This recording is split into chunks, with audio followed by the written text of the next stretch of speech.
could keep you posted.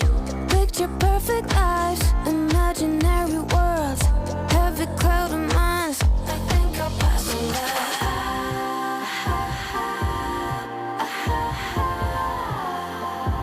When did this get so important?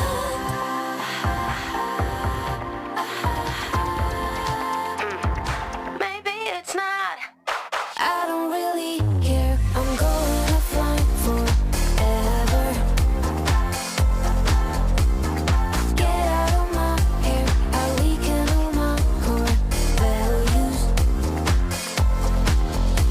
I don't miss a thing. None of that is real. I put the love on me. Oh.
about themselves to understand what went wrong. I know we can find a way.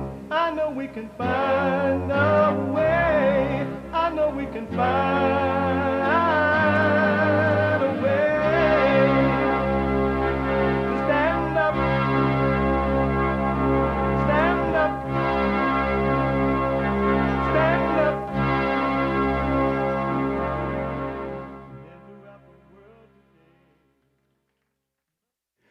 Uniting the races with truth instead of dividing them with lies. We're also rebuilding the family by rebuilding the man. I am Jesse Lee Peterson. Good morning. Hi, y'all. How was your weekend? I hope it was amazing. My weekend was amazing. Thanks for asking. It was fast, Mamma Mia, amazing. You can get involved by calling 888-7753, 773-888-77-JESSE, Jesse, Jesse. And my biblical question, a doozy, Mamma Mia, an hola. Oh, I'll get to that in a minute. I want to go over to the last week one. We have every way that you can watch and support the show listed on JesseLeePeterson.com/show. JesseLeePeterson.com/show. And if you're running around and you just can't watch the show, but you want to listen live anyway while it's happening, you can podcast. But you can also listen on your iPhone or iPad by calling the listen line on TalkStream Live at 605-615-4131. 605-615-4131. And to donate and have your comments read out loud, go to buymeacoffee.com/JLP Talk, buymeacoffee.com/JLP Talk, or Bond JLP Cash App. Bond JLP Cash App. What the? So last week, biblical question, doozy. If you missed yesterday's fellowship, oh Lord, not yours, Lord. It was amazing. But first, it is Monday. And we take all calls. But Mondays, we take the ladies' calls as they come in first because Monday is, and we love the ladies, and will always be Female Monday.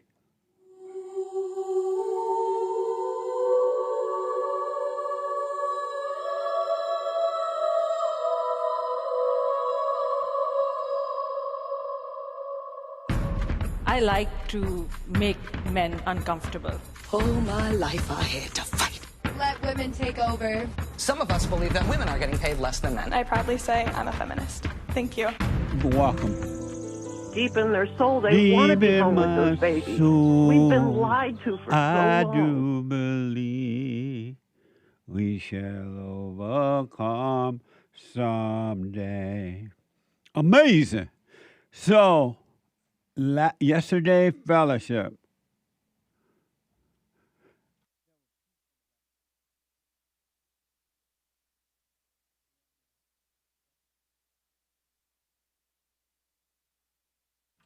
Amazing. Yesterday fellowship was, I love the fellowship because I learned too. I learned so much and not even funny. I absolutely appreciate Sunday fellowship, ladies fellowship on the third Thursday of the month, which is this week. And then the first Thursday of the month, the men one, is amazing. Pete and Stephanie from Alaska. I mean Jim, not Pete. They both white. Hey, white. Jim and Stephanie from Alaska. It was amazing meeting you guys in person. They came all the way from Alaska yesterday just for the meeting, the fellowship. See how some people really want it? They want it, and it doesn't matter how far they got to go to receive it. It was an honor to meet you guys in person, and thanks for the gifts you brought. We do appreciate it. I hope you had a safe trip back home. Back to Alaska.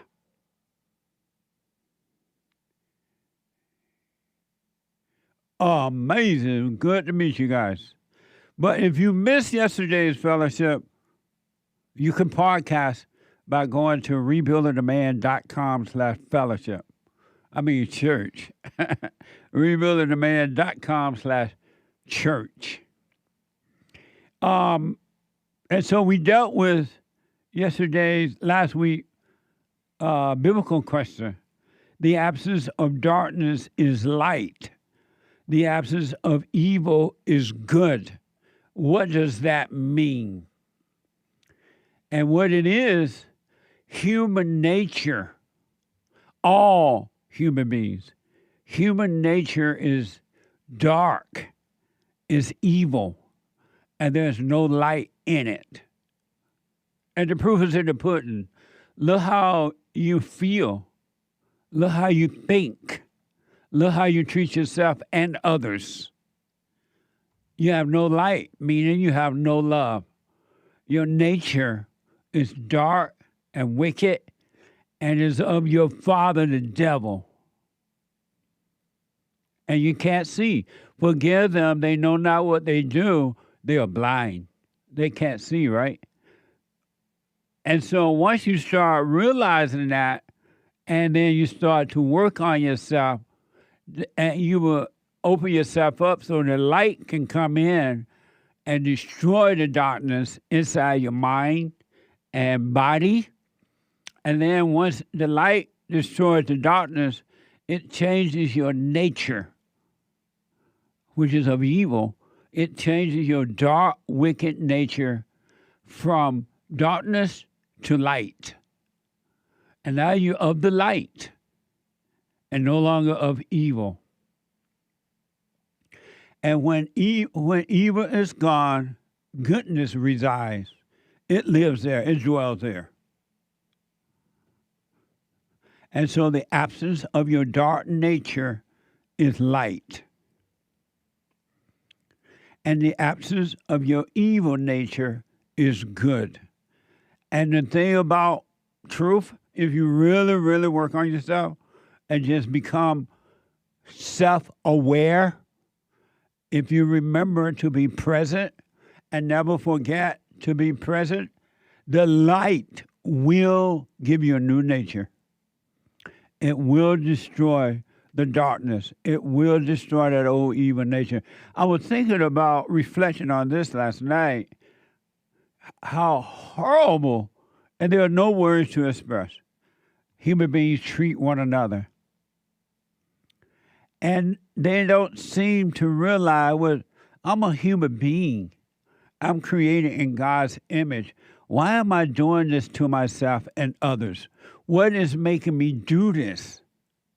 Why do I do it? They won't even question it. They just take for granted that's the way it is. And you owe somebody a payback. You owe them revenge. You deserve to get angry. You deserve to be emotional. You deserve, and you never realize that you are evil. A few people are realizing it now, men and women around the world, but most people never realize, nor do they want to, because they love their misery. They love the thrills.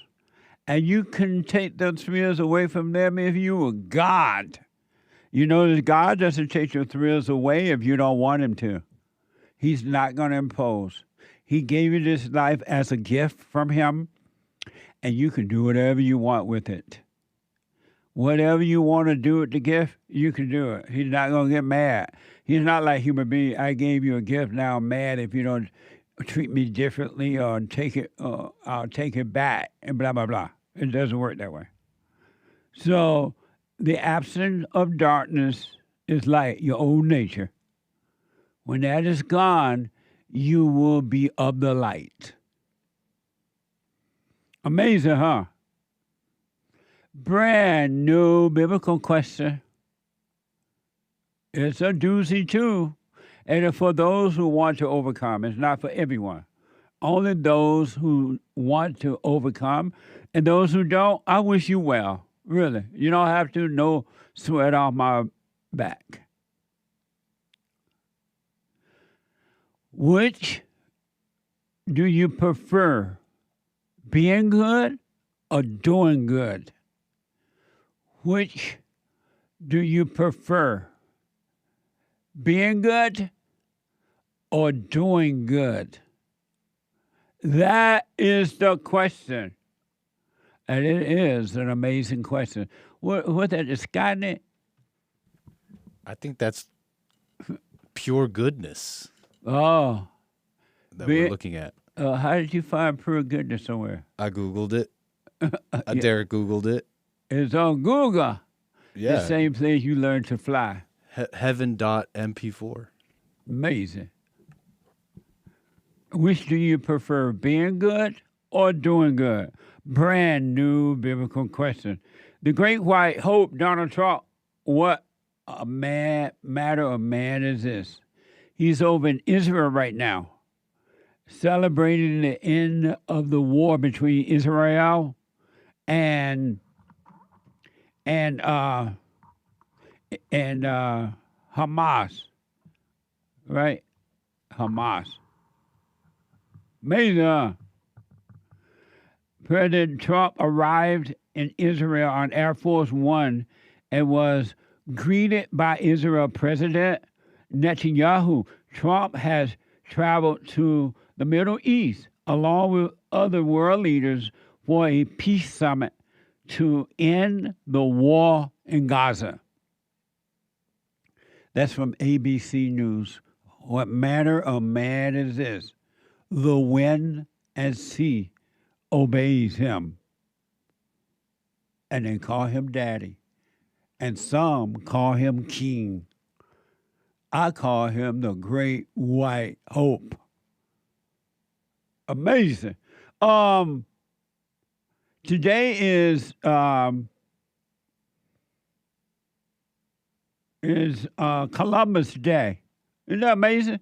So it's a holiday for the government workers, but not for normal people. Columbus Day, happy Columbus Day. And I've been knowing about Columbus Day, I guess, all my life, but I never knew how it came about. When I knew it existed. But I finally found out from my producer, Derek, what Columbus Day was all about. Fox News is reporting. And some of you know the liberal took away Columbus Day and called it Indian Day. My father married a Cherokee. My mother, people were ashamed of me. The Indians said that I was white by law. The white man always called me Indian squaw.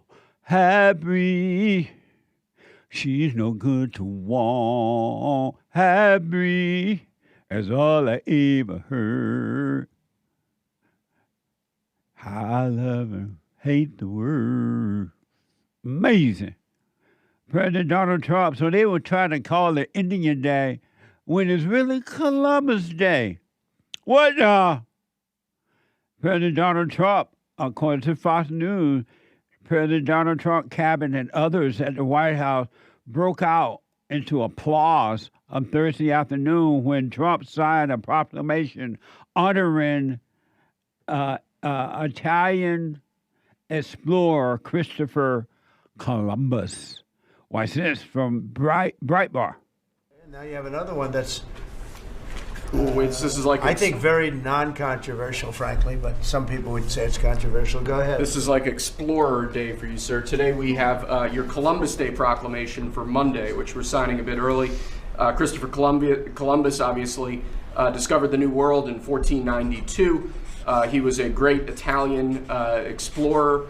He sailed his 3 ships, the Nina, the Pinta, and the Santa Maria, across the Atlantic Ocean and landed in what's today the Caribbean. But this is a particularly important holiday for Italian Americans who celebrate the legacy of Christopher Columbus and the innovation and explorer zeal that he represented.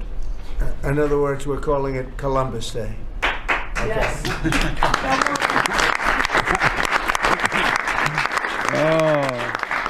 That was press that broke out in applause.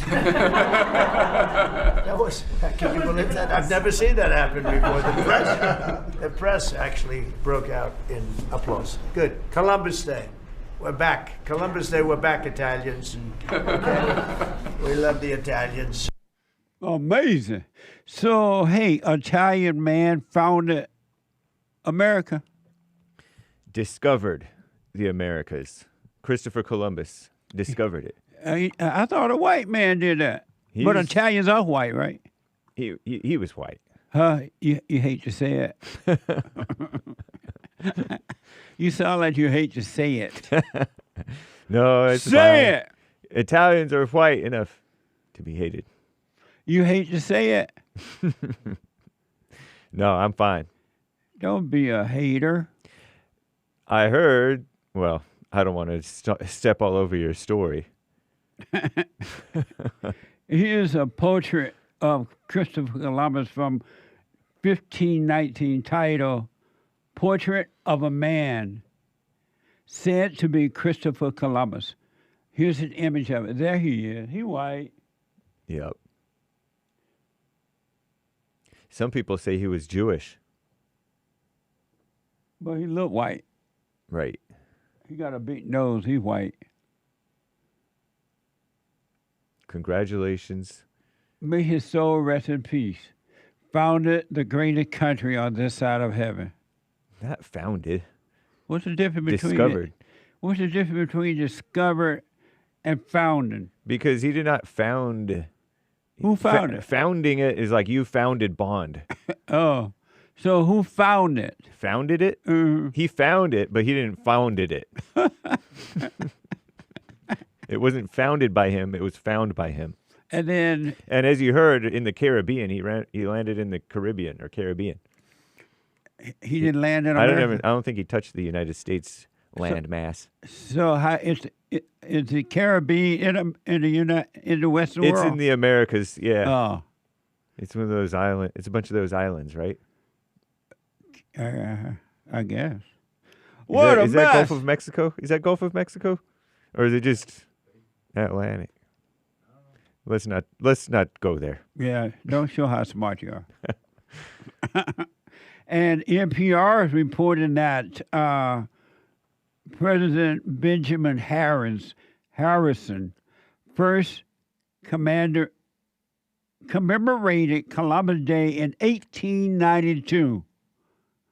President Benjamin Harrison first commemorated Columbus Day in 1892, a year after anti-Italian rhetoric culminated in the murder of 11 Italian immigrants in New Orleans by a lynch mob. Really? Did you know that? No, I did not know that, and it sounds like an NPR report. It might not be true. Well, I mean, the way that they frame it is rhetoric culminated in a lynching. Oh, I see. I scoff at that vernacular. That's liberal propaganda. I scoff. The attack put a strain on the relationship between Italy and the U.S. And the holiday was an olive branch President Franklin Roosevelt proclaimed it a federal holiday match in 1934 because it was like they wanted to let the Italian know we love them too. And so we're a part of this mess where they allegedly attack your people. This is from WWL TV. It's been called a long-standing wound in New Orleans and across the world. It was March 1891. Some of the 11 victims killed, all Italian immigrants, had been accused of murdering the police chief, but were acquitted. In an article from the Times-Democrat from the day after the verdict, you can see there was even an advertisement posted asking for people to gather to, quote, remedy the failure of justice. It is said thousands of people gathered around the statue of Henry Clay at St. Charles and Canal. A mob then stormed the jail. Jailers opened the cell doors and told the men to run, but 9 were chased down and shot. 2 others were killed in a hanging. After the assassination, the Italian government threatened war against the United States. At the time, post-Civil War, the United States had demilitarized. The Italian Navy, with more than 1 million, was the 4th largest in the world. Last year, this topic was discussed on the YouTube channel New Orleans Insider Tours. They threatened to blockade the Mississippi River, so the Attorney General of the United States ordered the U.S. Attorney here in New Orleans to investigate the district attorney's case against the 11 Italians, and he reported back that there was no case against the 11 Italians. Amazing. Explain that. Okay, so somehow the sheriff or somebody got murdered, or mayor. I blanked already on who got murdered. Yeah, I think you said sheriff. Yeah, and so they blamed these Italians for that murder, but they tried them, and just as with today, you don't know what the outcome of a court case really is, if that's arrived at the truth. And so everybody's exploiting that lack of knowing and saying, no, they did it. We need to remedy this situation because you can't trust the courts. We have to mete out street justice on the so-called street justice on these immigrants, these Italian immigrants. And so they lynched them. And the Italians, the Italy country was so mad about it that they were going to blockade us and go to war with us maybe. Right, it's all right. And so the feds got involved and said, no, that trial was on the up and up. And so they were not guilty of that murder. At least there's no case against them. Wow. No proof. Oh, man. Yeah, and then so they did the holiday thing. I hadn't heard of this President Harrison before. Me either. Is that real? Did we have a President Harrison? I'm sure we must have. Benjamin Harrison. And then I'm not a big fan of, he looks like a dignified man. 1833 to 1901 was his life. Harrison? 23rd at president, yep. The 23rd? Yeah. Oh, amazing. I'm not the biggest fan of Franklin Roosevelt, who proclaimed it a federal holiday. All right. Because he was a socialist. Oh, he was? Yeah. But other than that, did fine. America know at the time that he was a socialist? Some of them were socialists, I guess. So socialism has somewhat been in America, but not really prevalent for a while. Yeah, I don't know how prevalent it was or not, but it's been an influence since before the Civil War, actually. What a mess. Yep. Well, happy Columbus Day today. We love the Italians. For the government workers, we love the Italians. Amazing. Happy Columbus Day, Italians and American people. What time? The clock is not up there, so I can't tell what time it is. Oh, it's 6:24. Where's the clock? It was out of whack. It was off. Oh, and why they didn't fix it and put it back? I don't know. You know, Bill. I bet he forgot. Yeah. Amazing. Let's do Super Chat. All right. Super Chat. Super. Over on Cash App, there was some Cash App tips that we did not get to on Friday. Derek said this was the largest mass lynching in the U.S. history. Yeah. That's according to Wikipedia. The Italian mass lynching. That's not good. I know. Anthony says, Kay Porter trying out for the L.A. Rams. Get out of my way. Get out my way. Who is Kay Porter? She's the woman who's said, why do I need them, ma'am? She was arguing with the CBS reporter.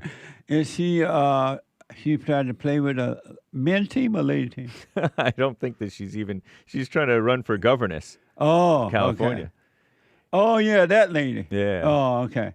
All right, that Democrat. Okay. Curly, thank you. I haven't been able to get a job at all. Should I go to this interview today? Sorry, 3 days later. I hope you yeah. will. I hope you will. I hope you got it. Amazing. Thank you. Thank you, Curly. Yeah. Anthony Black, Smash and Grab Friday. Thanks for holding the door open. Thank you. Amazing, huh? Base Nation on Rumble with the Rumble rant during the Fallen State. You got to know how to rumble. Money. Nice. Thanks. Thank you. Average Joe. No message yesterday during church. Thank you, Joe. Thank you, Average Joe. I appreciate it. Marty. Good morning, everyone. Hope you all had a wonderful weekend and best fellowship on this side of heaven. Much love, y'all, and JLP crew. Thank you. And thanks for helping to make this happen. I appreciate it. Christina, love you, JLP and crew. I love you back. Thank you. Aaron G, thoughts are drugs. That's for sure. If you understood how wicked thoughts are, you would never think again. Really, you would let them go. You would just let them go. Amazing. Thank you. Cuckoo Joe says, in God's eyes, what would the ideal human be like? Of the light. Thank you. Pastor Shadowley, 5 subscriptions on the on the Jesse Lee Peterson Rumble. Thank you, sir. Thank you. Amazing. Peter 80, thank you, Jesse and the team for the best fellowship on this side of heaven. Amazing. If you missed it, Phil, thank you. If you missed it, check out rebuildingtheman.com/church. Amazing. XO Maryland XO with a super thanks. Just when the thoughts tell you fellowships can't get any deeper. Wow. Yeah. Black praying hands, thanks emoji. I never know how fellowship gonna go, and I'm always surprised how amazing they end up. So right on. Thank you. Someone 5 coffees BQ. This is referencing the prior biblical question. Oh. It means the absence of darkness is light. It means that when thoughts are absent, you have perfect peace, says someone. Thank you. I appreciate it. Kayla, 5, good morning. One of the topics at Fellowship about 8 years ago asked, why are women attracted to weak men? It's because weak men allow the hell in the women to come out.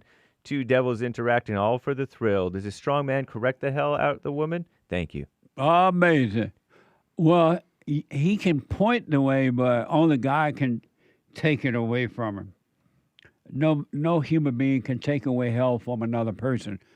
But if the person will reach out to the light will destroy the darkness. Amazing. Thank you. Eugene is now a member on buymeacoffee.com/JLP Talk and bought 5 coffees. Amazing. Thank you, Eugene. Thank you, Jesse. You are right, Jesse. Most people don't want the truth. Thank you, Jesse and crew. They don't. That's why you shouldn't be afraid to let people go if you need to, because if you hold on to them, the evil in them will work through them to destroy you. And they won't be able to help it because they love their misery, right? They love evil. So don't judge them, but let go. Amazing. R.H. Hernandez, thank you, sir, for your 10 coffees. No message. You're welcome. Thank you. Didn't get a fan for me. Eric, in response to the BQ, which do you prefer, being good or doing good? Which do you prefer, being good or doing good? No such thing. Only God is good. All conscious doing is found in conscious being. I can't do good without being in the presence of God. God works through me, and all he does is good, says he. That's the brand new biblical question for this week. Thank you. We'll deal with, I'll put my 2 cents in on Sunday. And we'll read the rest later, guys. Thank y'all. Amazing. Let me take a quick break. Thank you. I'll be back for your phone calls. Back in a moment.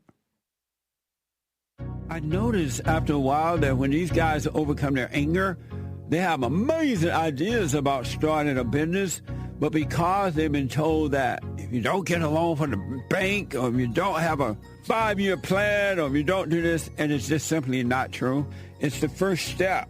With faith, then all things are possible. So, but the most important thing is to return to the Father. That yearning that you have, that emptiness, that void, is not for more stuff.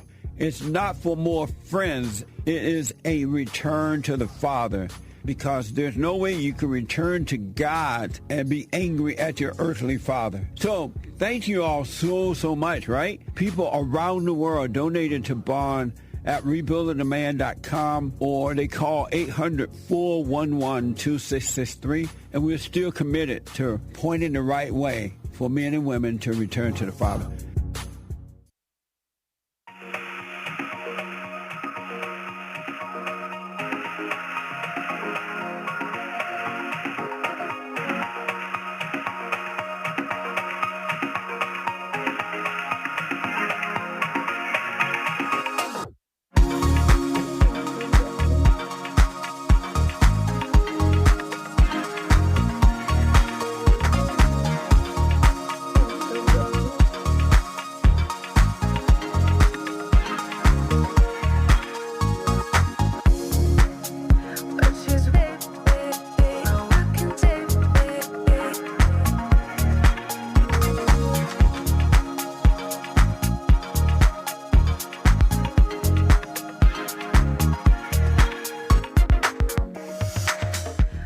Amazing. So listen up. The Hake Report is coming up at 9 a.m. this morning. TheHakeReport.com. The Hake, H-A-K report. And at 11, right after the Hake Report, the American Anchor Baby. The American Anchor Baby at 11 a.m. Pacific time from 11 to 1. And then the latest forum this Thursday night, it is the third Thursday already. Isn't that amazing?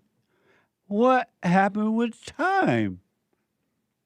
Time won't give me time, but time make lovers feel that they got time. I ain't got time. Isn't that amazing? And then Hake is sitting in for me for the next from 8 to 9. Right, Hake? 8 to 9? More like 7:15 to 9? 7 to 9. Yeah. Today, Hake has to sit in for me again. All right? So, busy day. Very busy. Let me go to Maureen, a first-time caller out of Connecticut. Maureen. Marina, you are on the air. Hi, Jesse. This is Marina. Hey, Marina. I'm excited to talk to you, Thank you. actually, and I am very excited to talk to you. Also, thank you for acknowledging Italian Americans, because I'm one of those people. Right on. Thank you for discovering America. Yeah. Oh well, no sweat. It was easy on my part. That's right. And then I discovered it for myself because I'm actually an immigrant here. Right on. I immigrated when I was really young, but yeah. So that's I'm called you because I have a very difficult time with, most of my life I've had a really difficult time with forgiving my parents. And I know that that has been a block for me to be free, truly free. Yep. And I also see that hanging on to my resentment of them has, this weekend was a great example that showed me that I am still resentful and still very angry, and they can trigger me very quickly. And I feel like I thought I forgave them a few years ago, because there's been times in my life where I've stopped talking to them altogether. And I didn't find any peace in that either. Yeah. I didn't. And so then I had a huge blowout with them a few years back, and because my father accused me of ruining the family. And so I just shot back at him, and things exploded. And then I finally calmed down because I actually got so angry. I thought I was going to do something very unwise, let's put it that way. And I realized that wasn't good. And at that moment, I felt like I released my resentment towards them, and I just kind of realized how broken they were. And I thought that I had forgiven them at that moment, but then I'm thinking, I don't think I have, because I still have this anger, and I just don't know what to do about it. And then the other piece is that I've heard you now for quite a bit, and you talk about returning to the Father. And for me, both my parents are an issue, but my father is especially an issue.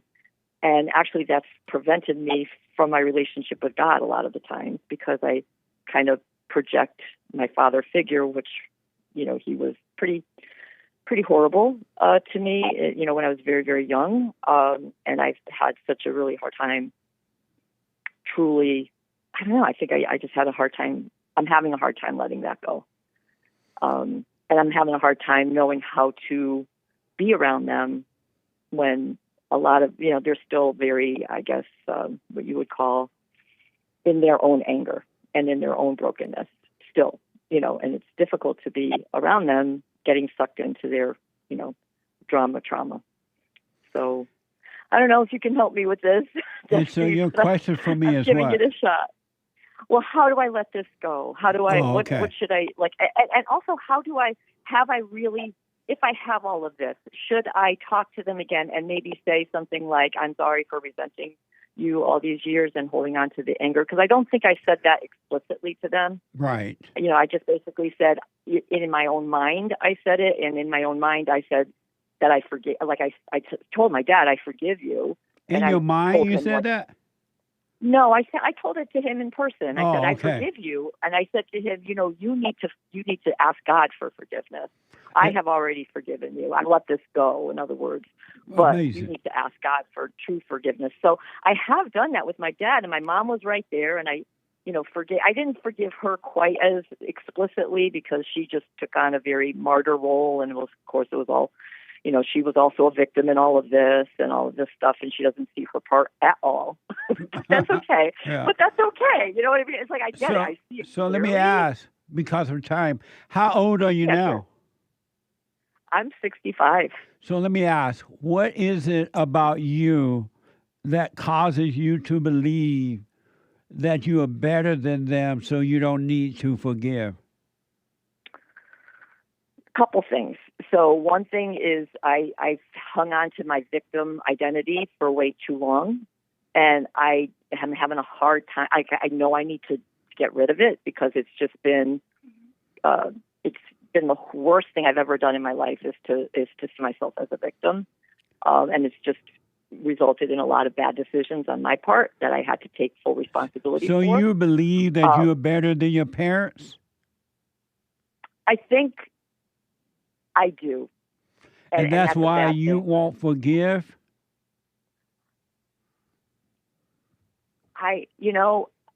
That sounds right to me. That sounds that maybe I do think I'm better than them. And so if you were better than them, you're 60-something now, and you have refused to forgive. Have you noticed in your whole 60 years of life you don't have peace? Oh, absolutely. Absolutely. And peace only comes from the Spirit of truth. How will the Spirit of truth forgive you and give you peace if you don't forgive them?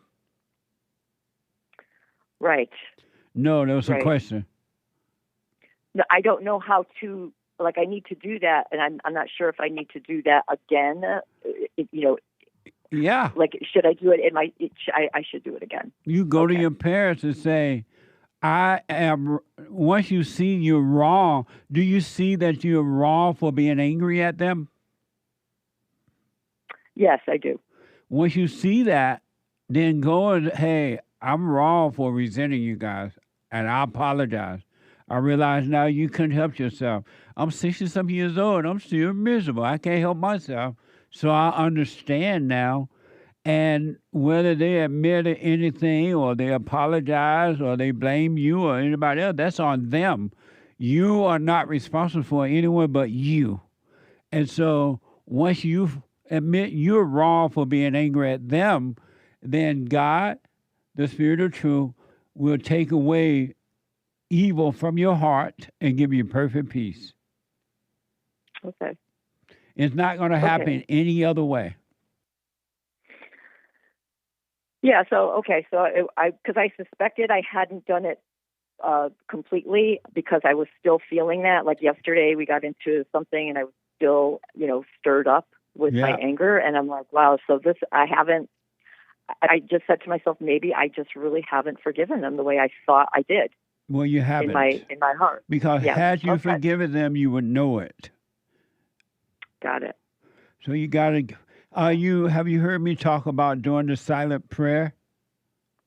Yeah, actually, you know what? I saw you. I followed you a long time ago, and then I stopped following you because I felt like you were just doing a shtick, and you were just kind of especially with the Fallen State. And so I kind of stopped. And then you did a Fallen State with Warren Smith. I don't know if you remember that one with Warren Smith. Well, never ask a black man if he remembers.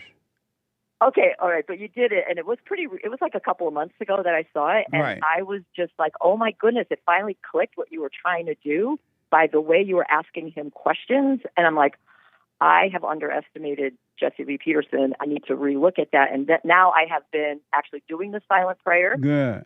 I have been watching your fellowships, which are amazing. They are truly amazing. A gift from God. I mean, they are really, I mean, I can't tell you. I mean, I'll just, full disclosure, I just retired from being a psychiatric nurse practitioner. And that has been one of the worst decisions I've ever made in my life. I mean, I spent a whole career just with wrong think, just the whole thing is just so backwards. And you are so refreshing in what you're putting forth, because it is absolutely the truth. Yeah. It's absolutely the truth. Well, and the truth will set you free. Absolutely. And you got it. You have it. You have it. Let me tell you. I want you to know, now, once you really admit to your parents you were wrong for resenting them, I'm sorry for hating, God will change your heart from anger to love, his love, and you will love all people, even your enemy. And then if you do the silent prayer and practice being present instead of living in your head, in your imagination, thinking about the past or the future, but practice being present, he will change your whole nature and everything about you. It will be amazing. But you gotta work on you now and forget about the world. Let everybody else stay in their hell, and don't be angry at them if they don't want to change. They have a right not to want to change, but you have a right to change. So just work on you, and I promise you perfect peace. I really appreciate that. I really needed to hear that, Jesse. And I have to say, the broken woman that I am a little bit tearful right now. And I know what you say when she's crying, she's lying. But I don't think that they're tears of lying. I think they're little tiny tears of relief. Yes, relief. Absolutely. What you're telling me is relieving me, and I just feel unburdened, and it feels great. And I'm definitely going to do what you say. And I want you to know the reason you're feeling that little relief right now is because you're opening it up so the truth can come down and make a home in you. And once it make a home in you, it will never depart from you again. It will change you. It will work on you night and day. And realize there's nothing you can do to change your nature. The truth will do that for you. It's spiritual. The light will destroy the old dark nature.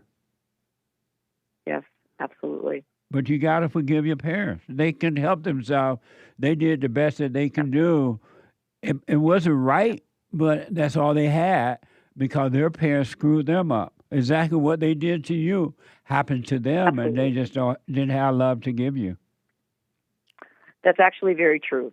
And I know that about their history in detail, and it's absolutely true. Yeah. I mean, it's like it didn't come from nowhere. Right. It came from somewhere.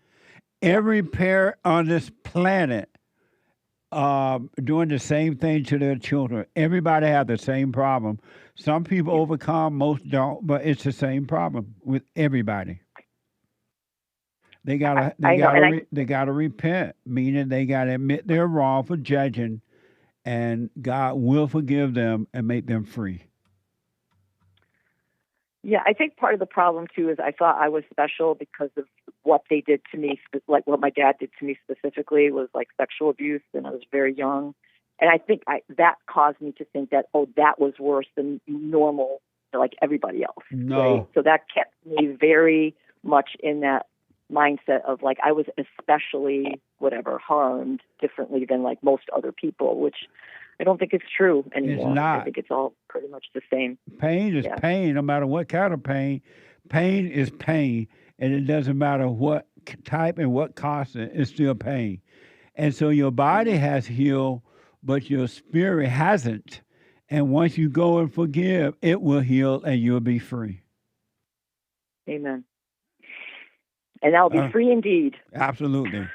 So go and forgive them. Maybe if you have to FaceTime, however you want to be looking at them if possible. And I'm sorry for resenting you guys. I realize now you couldn't help it.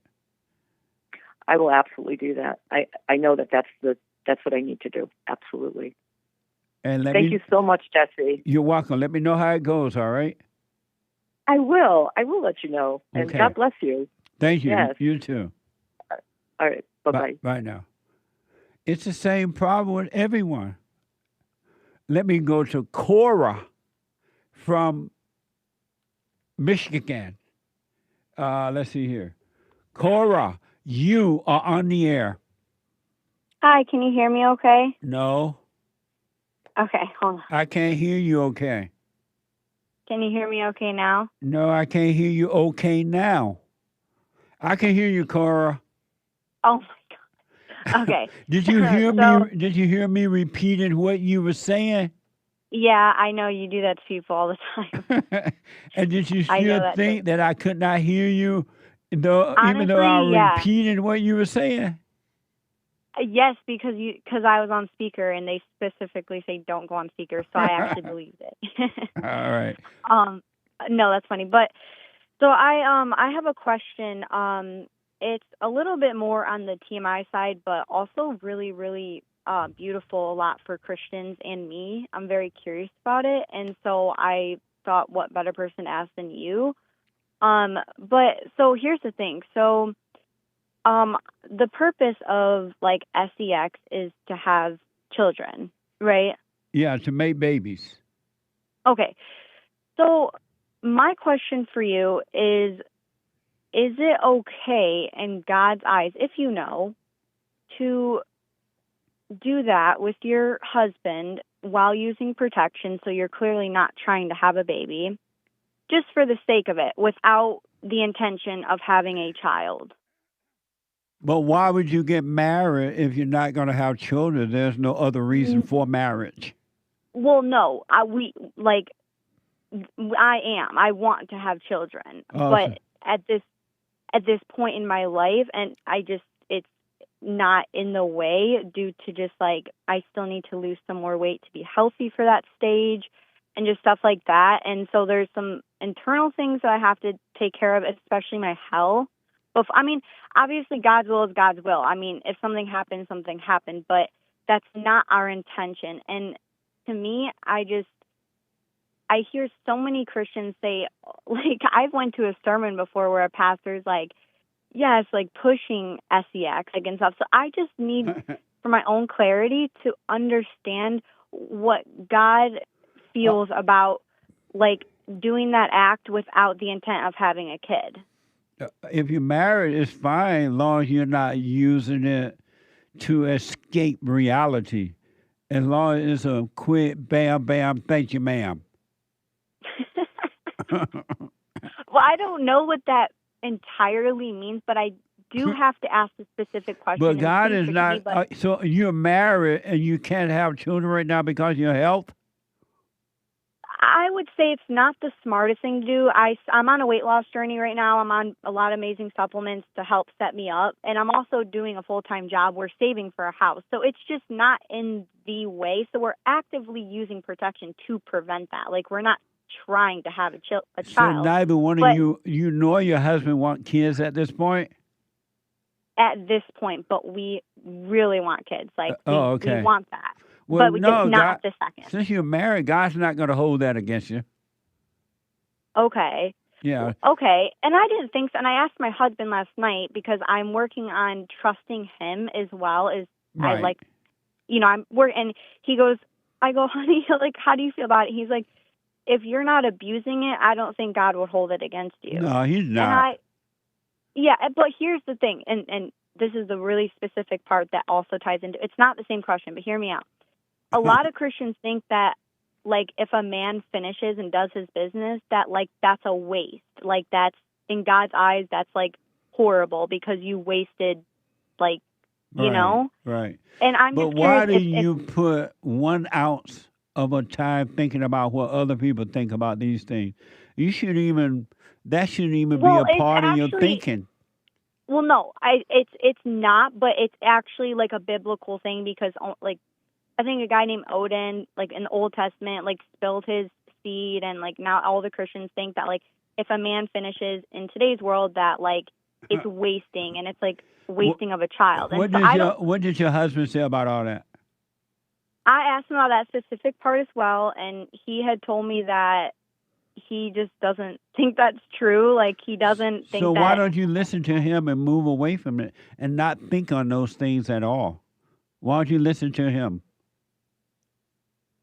I knew you would say that. Honestly, I don't know. I feel like asking you that. I'm not saying that he's not spiritually aligned with God, because I truly think he is. I just have a hard time not asking you as well. And I hate that, because I know I should just trust him and not give energy to that, because that just honestly sounds like I don't even know why God would put detail into it like that. God's not putting detail into it like that, but Satan is, and you're listening to the devil. So your husband is telling you the truth. You should move away from what other people think about all that and let them think and be whatever they want to be and do, and you just live your life. And that kind of thinking really just is dark, childish thinking, and you need to let those thoughts go and just live your life. Yeah, because I thought internally, like, the whole spilling the seed thing, like, that is, I think, I just don't. But that's not even that should never even be a question. It's not even, it shouldn't even be a question in your mind. It shouldn't even come out of your mouth. So it's like, it's just evil thinking. Like, so wait, is it bad that if, I don't know if you're saying it's okay or not that he does that? It's fine for you and your husband to do that until you're ready to make children. And all this other stuff you need to forget about. Okay, so don't listen to, like, because I feel like the Christians can really mix things up and get things complicated. Listen to your husband and not the world, Cora. Well, what do you advise me to do? Do you advise me to listen to Aiden and not call you with these questions? No, you can call me. I don't mind you calling me about it, but I want you to encourage you to stop listening to the world. All right? So, here's what I recommend. Okay. All right, I got to take a break. I just see the clock, so we ran out of time. So I got to run, but Hake is going to take over for me, and I'll be back. Hate news right now, not the fake news. 2 more hours to go. Back in a moment. People who has anger, they're not themselves. You are the person that you are angry at. That's why it's so important to get to know yourself so that you can see who you're angry at. And if you're doing the hooping and hollering prayers and things like that, some people get up, oh, praise the Lord, hoop and holler, bless my mama, bless my daddy. Continue to do it. Do both. You will see if you want to stay with the hooping and hollering, or do you want to be still and know God. So my gift to you, no charge, at rebuildingtheman.com/church.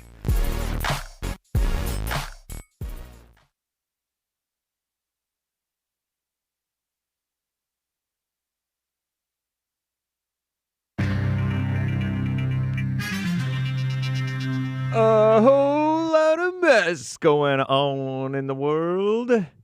This is the end of hour 1 of the Jesse Lee Peterson Show. First hour hosted by Hake. Second 2 hours going to be, first hour hosted by JLP. Second 2 hours going to be hosted by Hake. And then after that, Big Bump is going to be co-hosting with Hake. Very nice. And then American Anchor Baby. We missed him Friday, I think, right? And then, but he's back today. Back and better than ever. So, nice. There is one line open. You can call in right now, even during Hake News, not fake news. And JLP will be right back to your calls, all right? Not JLP, but Hake on the JLP show, guest hosting. Nice. Happy Columbus Day. Commie Nonsense Network, CNN reports. Many states today, though, are observing Indigenous Peoples Day, they call it. That's what they call the American Indians now. Indigenous Peoples Day, rather than Columbus Day, reflecting a growing movement to honor native so-called heritage instead of the Italian explorer. It's a federal holiday, Columbus Day is, which means most banks will be closed and mail delivery is paused. What a mess. Or shout out. Congratulations. And there's the hostage release After 2 years of the Israel-Gaza war, all 20 living hostages have now been freed and are back in Israel. Yay, congratulations. What a relief, huh? Thousands of Israelis gathered in Tel Aviv's Hostages Square, they call it. Hamas, they called them occupation prisoners. Occupation prisoners. Language is important to people, huh? Hostages Square singing and cheering as the initial hostages were released. President Donald J. Trump received a warm reception upon his arrival in Israel hours ago, where he was greeted by Israeli Prime Minister Benjamin Bibi Netanyahu. Some of you disagree. You don't feel he's very based. And I understand. We can talk about it. But anyway, Netanyahu, Bibi, thanked Trump for his role in brokering the ceasefire deal between Israel and Hamas. Trump is scheduled to address the parliament soon. In fact, I think he already has. Nearly 2,000 Palestinian prisoners and detainees in Israel. 2,000 Palestinian prisoners and detainees in Israel will also be freed. We get 20, or they get 20, and they get 2,000, nearly, as part of the first phase of the U.S. brokered ceasefire deal. What a mess. Okay, government shutdown. The government shutdown is entering its 13th day. Anybody notice? Any flight delays because of the TSA calling out sick, stuff like that? Because they don't want to, I don't know, work for free temporarily, or they want to hurt Trump or something? The Congress is still gridlocked over a funding agreement. Top House leaders signaled Sunday there's virtually no appetite for the parties to cross the aisle and engage with the other side's demands. Meanwhile, more than 4,000 federal employees were recently given layoff notices. 4,000 employees, federal employees, fired amid the ongoing impasse. So said the Trump administration, revealing in a court filing. President Trump vowed to target the workers deemed to be aligned with the Democrat Party, the so-called workers in the federal government. Roughly 1.4 million other federal employees have been furloughed. Imagine that. 1.4 million employees of the federal government. Or working without pay, according to the Bipartisan Policy Center review. And the CDC firings. Hundreds of staff mistakenly fired from the CDC, supposedly mistakenly, on Friday have been reinstated, according to the American Federation of Government Employees. Sounds like a union. After a new round of layoff notices sent Friday to around 1,300 workers, so-called, at the CDC, approximately 700 were reinstated Saturday, with about 600 remaining laid off, per the union. The supposedly mistakenly fired employees were sent incorrect notifications due to a coding error. Imagine that. On the notices, per an HHS official. So what a mess. More news in the following hour, but now back to the Jesse Lee Peterson Show.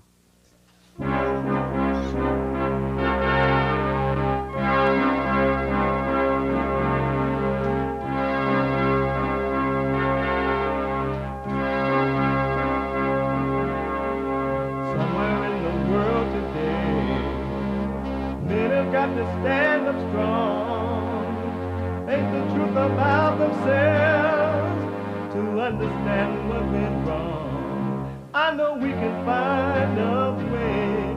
I know we can find a way. I know we can find a way to stand up, stand up.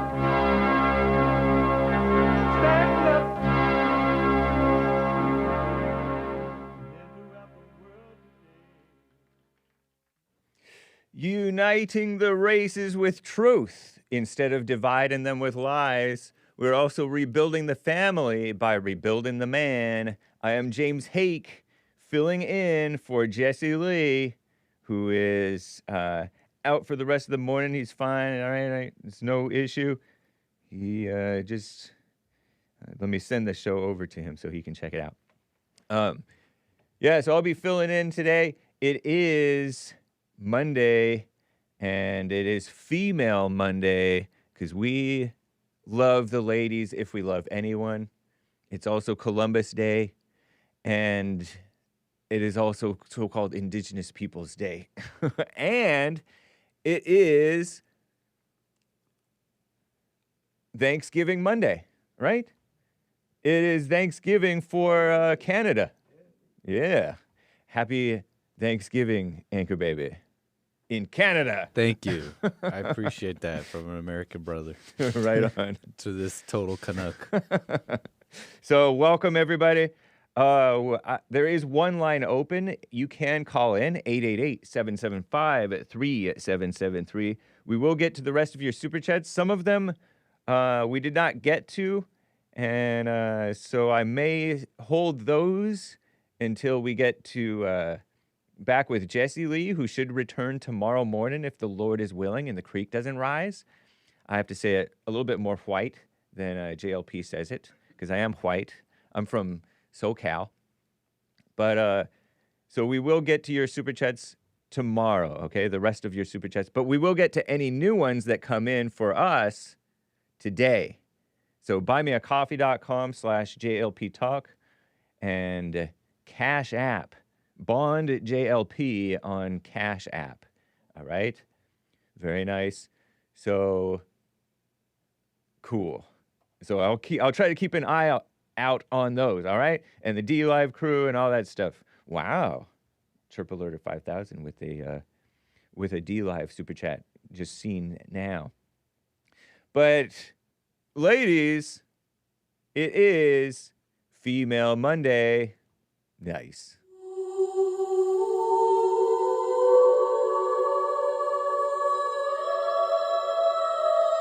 It's the men in this country, and I just want to say to the men in this country, just shut up and step up.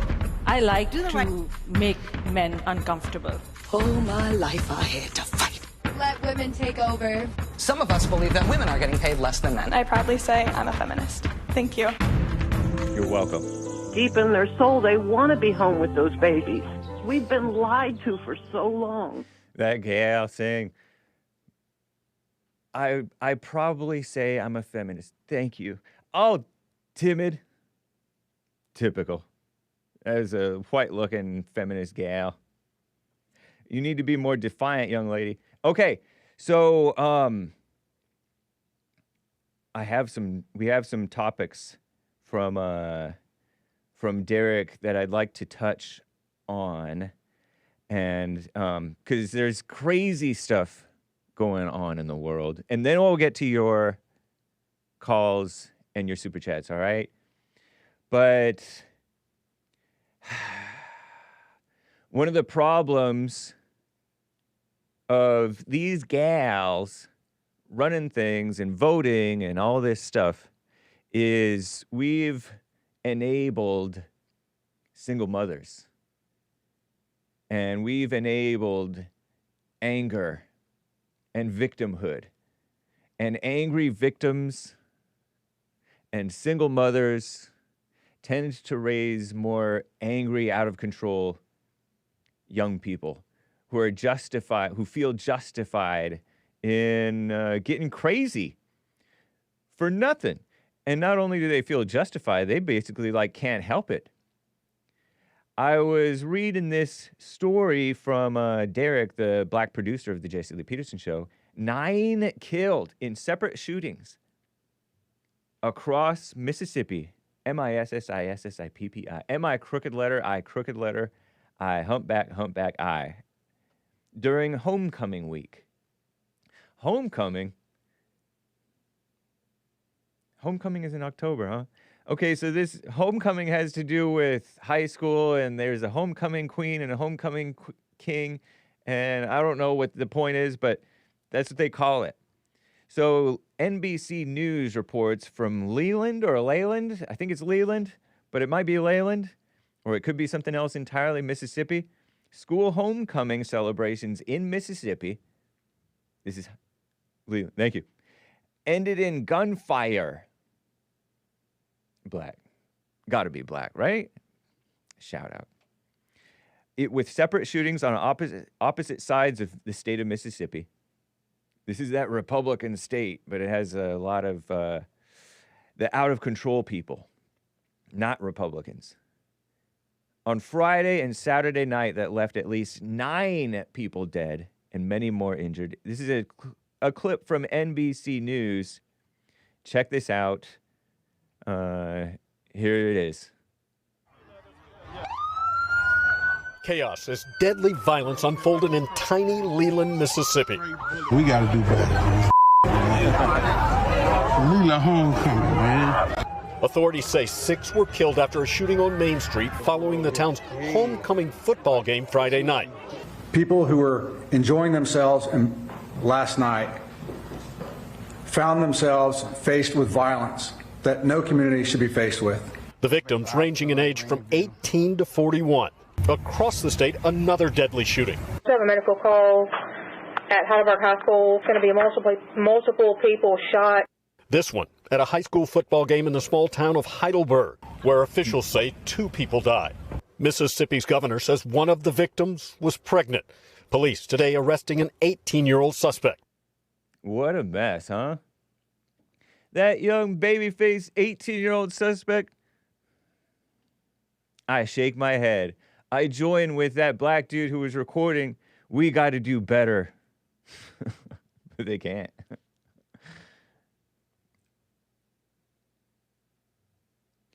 Look at the families. Look at the cultures.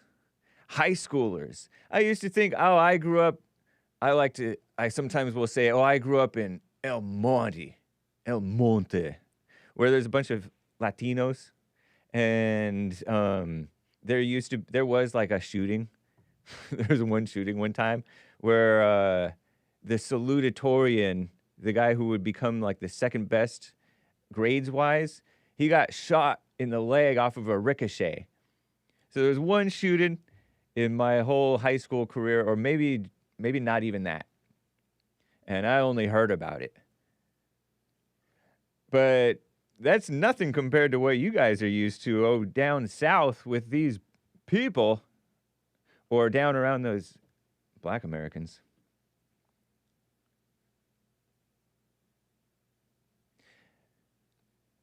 Female Monday. That's a female spirit that gets crazy. Because you know how women... I didn't actually grow up in El Monte, actually. You know how these women will hit? And nobody takes it seriously because, her hit didn't hurt. Or, she's a woman. She's a woman. Cut her some slack. If a man hits her back, then there's problems. But these young men are raised by women that are crazy like that. And they go crazy. And then they're more effective with their violence. No. What a mess. Here's a little bit more. Let me read about this. There was a third shooting across the state outside of a local football game. Check this out. And in Rolling Fork, Mississippi, a third shooting outside of a local football game there last night. Authorities there arresting 2 individuals. While back in Leland, the search for the gunman continues, city leaders asking for help. This is not a time to keep your mouth closed. It's a time you open your mouth. You can save a lot of lives if you open your mouth and tell us what you have seen. The mayor working to heal a community in pain and on edge. Wow. Please pray for Leland, Mississippi. Pray for your city, and let's pray for this country. Yeah. Because they have that no snitch culture where, you don't tell, even when there's a murder. Did you see this shot up SUV thing? That's too wild for me. I'm used to calmness. Here's the latest updates on the investigation. There was only one surveillance camera on the scene in Leland. It's a small town. What do you expect? Here it is. Jay Gray joins me now from Leland. And Jay, what do we know about the investigation tonight and the other victims there? Yeah, and Savannah, let's start with that investigation. Within the last hour, we've seen crews up and inspecting what is the town's only surveillance camera here. It was trained directly where this happened, so it could provide some necessary video for this investigation as it continues. As for the other victims, we know at least 10 others were transported from this scene to area hospital. In the good old days, we didn't need surveillance cameras. That's a small, beautiful town. There shouldn't have to be surveillance cameras. A mess. That's crazy. Hake looks like a snitch. Okay, so they're claiming that crime has gone down historically.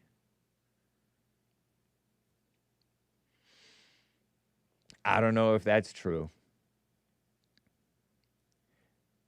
They've tried to turn everybody soft, thinking that that's going to fix it. They're just angrier. Have you seen Antifa lately? They're very sympathetic and soft, and they're turning into trying to be women. But they're still violent. It's a spreading sickness. In the 60s, there was this report that black families are in a crisis. And you know what the out-of-wedlock birth rate was? 25%. It was the J. Patrick Moynihan report. I think he was a Democrat in JFK's thing, his administration. And it was considered controversial. 25%, and now white out-of-wedlock birth rates are like 30%. And black out-of-wedlock birth rates are like 75%, plus or minus. And there's victimhood crying like crazy. If you catch the Hake report with Big Bump, you're going to hear about victimhood from the 60s. And I don't know, maybe it might have been a little rough back then. But it's not, there's no, anyway, they're complaining about stuff that they've created for themselves. The victims are. It's a mess. So, JLP is out today, guys, for the rest of the day. He was here in the first hour. Make sure you podcast the Jesse Lee Peterson Show. I want to get to some calls here. People are on hold.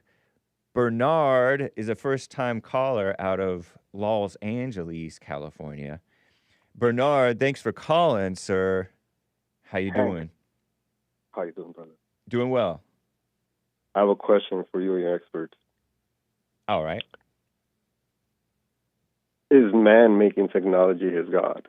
The reason I'm asking is because I read this story about... Is man making technology of God? His God. Oh, is man making technology? Oh, so like these phones and these computers and things, is technology the God of man right now? Is that what you're asking? The reason I'm asking... Yeah, the reason I'm asking... Yes, sir. Okay.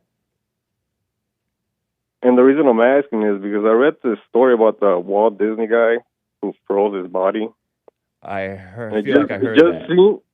It just seems like he put his faith in technology. It seemed like he put his faith in technology, Walt Disney? Mm-hmm. Because he wanted to be unfrozen? I guess so, yeah. Yeah. This is the technology age the past 100 years or so. Feels like. We had airplanes and stuff like that. Right. And now the Japanese have this pill that's going to make people live like 200 years. And they're eventually promising eternal life. That's crazy. And I just wanted to take your you guys' take on that. Well, you know... Oh, and also, yeah. One more thing before I go. I want to correct you guys on something. Okay. It was the Vikings who discovered America, not Columbus. The Vikings discovered it? Mm-hmm. I heard something like Eric, what's that guy's name? Leif Erikson? Leif Erikson. In good Durgan. So he came across the Americas independently of Christopher Columbus. Christopher Columbus discovered it as well. He discovered it for the Europeans. Now the Vikings are like northern Europeans. They're kind of separate from us. The Vikings, you know how the Vikings discovering it didn't lead to us coming here and building America. You know, the Anglos and all that. I think it was Christopher Columbus. I did not know that. Yeah, at least the best that I can, from what I understand. Leif Erikson may have come here. I'm sure that story is true, and landed somewhere and did stuff, but they kind of came and went. I don't know that the Vikings came here and stayed and built a country, whereas the Spanish king and queen or whatever paid Christopher Columbus to come sail, and he landed here, you know, in the New World. And then that prompted Spain and Italy and eventually even the English. Right, Italy, France as but well. Spain and France and English to come over here. From what I that understand. makes a lot of sense. So that's why we do the Columbus thing. That's why Columbus that is so makes a lot of credited. sense. That makes a lot of sense. Yeah. Derek asks you, why does your first question matter? Well, because it just seems like people are putting their faith in technology, and it seems like later on, maybe years from now, there'll be some kind of conflict between religion and technology. Oh. And then I heard this other story about this kid who took his life because his AI girlfriend told him to do so. I heard about that on did Anchor Baby cover that story? Yeah, I think he did it. I think that's what I heard. But yeah, like it's just like all this stuff going on with that, and it just seems like something's wrong. For sure, there's something wrong. And what do you mean by technology competing with religion? Just as far as promising eternal life and people seeking guidance. Yeah. On Google, especially young men, and when AI. It comes to like sexuality and Wow. stuff like that, where before we would like ask our fathers. Maybe, yeah. I don't know. Or you just eventually like find out from one friend or another, from friends, or just overhearing talk. Because, you know, it's funny because my dad never talked about that stuff. And I thought that was fine. I wouldn't have wanted him to talk about that stuff. Because your friends are so corrupt. Some of your friends are going to say stuff, or your classmates. And then I don't know, I feel like it just kind of explains itself. I get that there's a lot of ins and outs for the women, and the women are crazy because, you know, they want this sex ed stuff in school. Mm-hmm. And I'm not for that. But there's all kinds of different things that go on. And so, with a woman's body, right? And so I feel like the women should talk amongst themselves for that, like the mothers or whatever. And it should not be government or schools, because they're including all kinds of nasty stuff that we don't need to know, and that's just perverted. So I definitely think that there is people are on a competition between God, if you will, and your false god of like your phone, your computer, whatever, the social media, whatever's attracting you and distracting you. It's like it's because those things are already your god, all the distractions. It was just another distraction. Yeah. But as far as Walt Disney, not to be confused with Walt Whitman, I think he did die. Nick says, what if he never died? Like he's stuck in that body and he can't move on. Did they freeze his head? Oh, man. I think he's on display somewhere, his whole body. He's That's still waiting terrible. to be unfrozen. I mean, Elon Musk and all these guys, I really have a great respect for Elon, for Walt Disney, for those people who do great things. Christopher Columbus, But as far as religion goes, they're just, and their own personal being, they're just as lost as you and me, unless they've found the way. I agree with that. Yeah. And it's cool to want to live longer. People, all these shootings, a lot of these shootings would kill people, but I feel like there may have been advances in medicine over the past 60 years or 30 or 40 years or 50 years. And so people are surviving gunshot wounds that they would not have survived. So homicide rates may be partly going down because of our advanced medicine. So people are living longer, but they're not getting better. Yeah, the quality of life is just, for somebody that's been shot or who's coming back from war or something like that. Yeah. It's crazy. Anyway, thank you, Bernard. Yeah. Interesting. I appreciate you taking my call. Yeah, of course. Take care. Okay. Nice. Let me get to Gustavus. Gustavus out of Detroit, Michigan, a first-time caller. Gustavus, thanks for calling and holding. How you doing? Hey, doing fine, thank you. Got a question. Yeah. What can black people do to make white society better? They can forgive,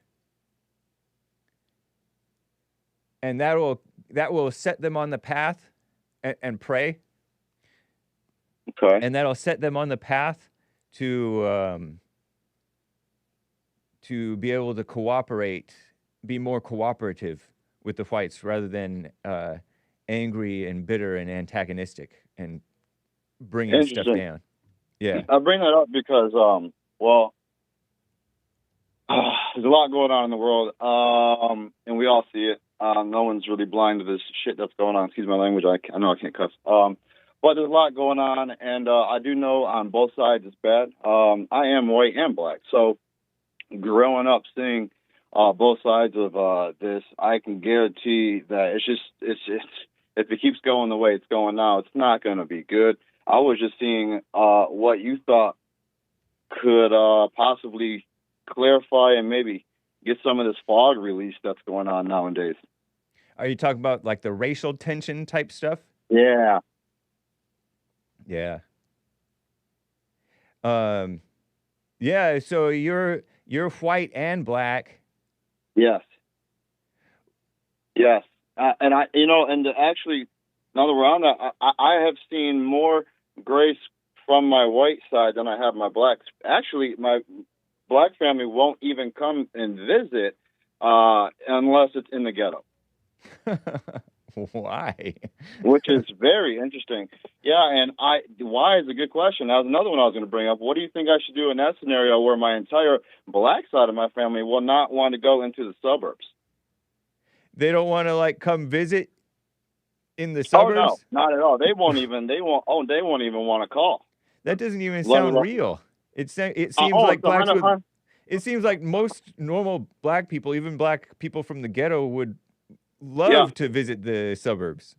Well, it's odd because when they say, hey, come my way, I say no, and then I'm the bad person. I'm the victim. I'm the, hey, you're not being cool with us, so I we're see. not So it's a matter of convenience. They want to stay where they are and have you come to them. I get that. Yeah, and, I'll tell you the truth. I told my father multiple times, I just would rather not put my son and daughter into a statistic where they have a higher chance of dying and being shot. Right. So I'd rather not go to those places. But if you would like to possibly meet up somewhere where it's controlled environment and we have more white people around, I have no problem with that. Because like Jesse says, every time we get the blacks around, it just seems to go crazy. It seems to go wrong. We see fights. We see, all the N-words being dropped. We see the dreads being fallen off. And it's becoming a zoo. And I am black and white. And I see, like I said, both sides of this. And it's pretty crazy that I have to actually not see my entire other side of the family because they would rather not be around white people. Yeah. And it's about being around white people. It's not about the convenience. I specifically believe it's because I am in a very good area. Yeah. I don't know, man. I'm not sure that makes sense. I've been told that. My father literally told me, I like coming your way, but it's the gas, it's that. He comes up with lots of excuses on why not to. But gas and time and all that stuff those are valid excuses. Well, no, not when it's only 10 minutes, 15 minutes away. Yeah. He comes, and I'll tell you, man, I'm kind of a homebody. I don't like going out. I don't really like, I mean, I'll go out if it's early in the morning, if it's a place that I want to go. Yeah. But I don't really, afternoon, no, not really. Yeah, no, it's I've tried everything I could. I mean, I'm talking holidays and all. But why are you so intent on getting them to hang out with you? Oh, I think that family is very important to me. I believe that having everybody together, like Jesse's talking about, is something that we need to, as a society, do more often. And I do believe that on both ends, white and black, we need to get together more. And I don't care if that's having to drive 15, 20, 30 minutes to see your family. I think that it's very important that we get together and hold those cultural good principles down still. Because without that, it's just we're losing each other, over a 15-minute drive. It's wild. But I disagree with you on that. Okay. The reason is, look at what's happening where your father, you're not, it sounds like you're not giving your father the freedom within your spirit to come or not come. You're kind of holding it against him. Whatever reason he doesn't want to come, that's his right not to want to come. And you don't have a right to judge him or look down on him, even if it's for the wrong reasons that he doesn't want to come. Well, and yeah, so I do it's agree with dividing that. you from your father rather than you being easygoing and loving him anyway. Sure, and I have actually, now that you bring that up, I've tried to go his way. I've came over there quite a few times, and I just asked the same kind of in respect to, hey, maybe you can come on my way this time, and it's always a no. So it just feels kind of more disrespectful towards my family when he always says no, no, no. And he always says, hey, you don't want to come to the hood. And I believe that's just, I don't know. It's just wild to me that. See, but don't you notice that you guys are fighting over not hanging out? Like you should be able to hang out or not hang out and not fight about it. I'm not fighting over it. I just prefer not to be around Detroit is known for murder. Yeah. You have people constantly shooting each other left and right. I'm not going to name exact spots, but I grew up in a really horrible place, and that's the same exact household that he wants me to go back to. Wow. He has not moved. He has not moved from that place since then. And Jesse had a great point when he says, "Hey, why are you not getting out of the hood? Why are we not getting away from these problems?" And I noticed this when I was young, and I got out of the hood. So now that I am away from them issues, I don't see why I would have to go back. Hang on for me, Gustavus. I'll get right back to you. I have a little advice if you want it. 888-77-JESSE. The lines are full. I'm James Hake filling in for JLP for the rest of the show today. Hang tight. We have a counseling service, and I have to admit, thanks to God, it is the best counseling service on this side of heaven. I counsel with men and women, families, individuals around the world. Most people are unhappy, they're miserable, they have rough lives, they're depressed, suicidal, young and old, of all races. I understand, I know why, and I do understand it. Because exactly what's happening in me is happening with everybody outside of me, inside of them. And I've noticed that with those who really, really, really want to understand, they will become it just like that, out of one counseling session. If you need counseling, you can go to rebuildingaman.com or call 800-411-2663. 800-411-BOND. Best counseling service on this side of heaven.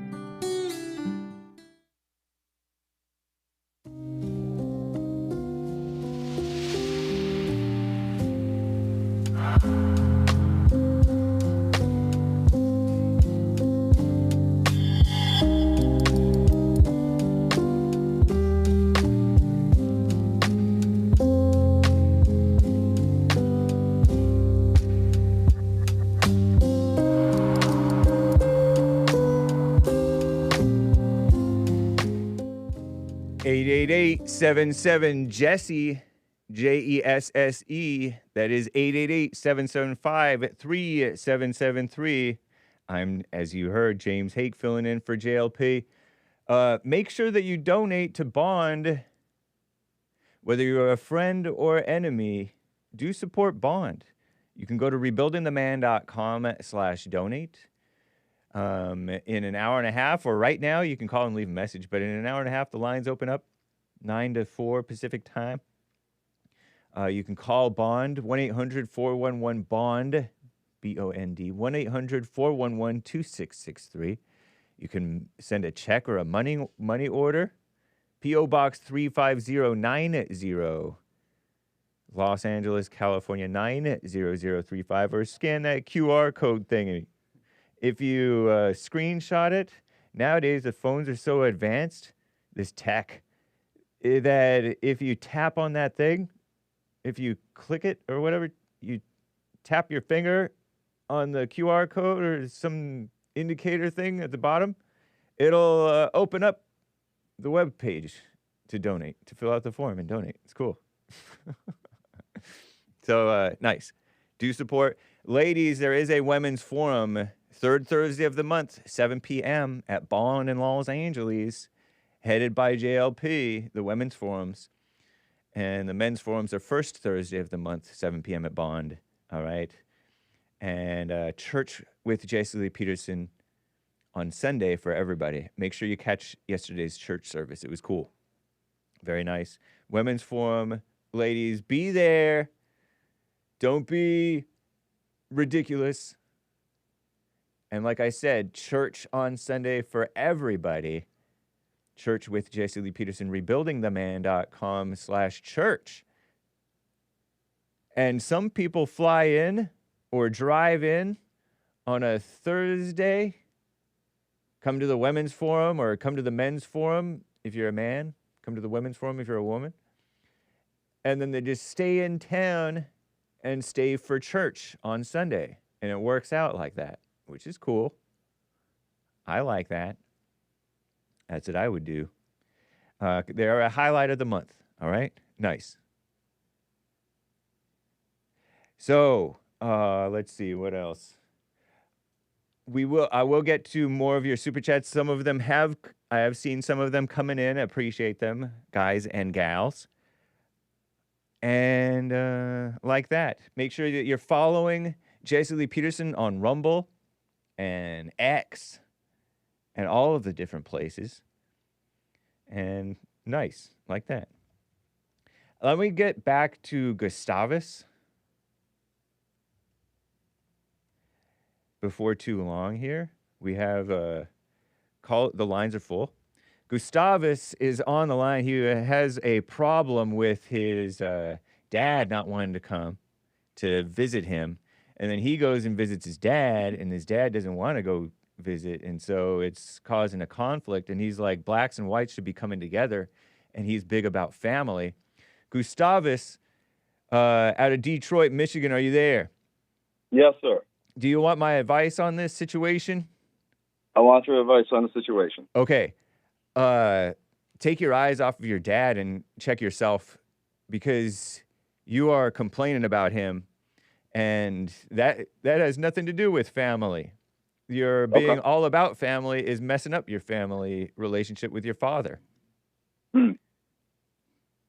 And so he should give him let him, just as God does, have the freedom to come or not come for any reason whatsoever. That's coming together and sharing the culture and sharing time, spending time, does not mean that you love each other. You can love each other you can love him and never see him, or love him and see him all the time, or whatever. It's irrelevant. In fact, sometimes that's out of like a false guilt or a false love to want to hang out with family all the time. Mm-hmm. But yeah, you're judging your dad, it sounds like. Only because of what he did in the past. You know, I had a dad that was, he did the typical, beat the hell out of your kid. He played the black role. He was not there in my life. at all. He left me and my mom stranded in Detroit to do our own thing. So it's not that I'm judging him. I'm just basing this this off of facts and what he's done throughout my life. And now that I have children, he's actually doing even worse now. Now he's not even showing up in my kid's life because of the fact that the whole black and white thing. You know, I am with someone that is white, and he does not agree with that. He just does not like it. But how are you half white? And yeah, isn't that funny? So did I he? know. So he left your mother, your white mother? Yes, he did. Yes, he left her. So he did very the same. young. He did the same thing that you did, or you did the same thing that he did. I mean. Oh, I'm not doing the same thing that he did at all. No. I'm well, trying a little to, bit I'm trying in to, that you got I'm with a white trying to woman. Yeah. No, I stick with white women because every time I get with a black one, it's a problem. Right. Okay, Yeah. but yeah, you are. Have you forgiven your dad? Oh, absolutely. I love my father. I told him, hey, man, you know, if you would like to come around or if you want me to maybe have a nice beer with you and sit down, I would love to do that, sir. And what if he doesn't want that? Are you cool with that too? Oh, Would you love it's that okay. too?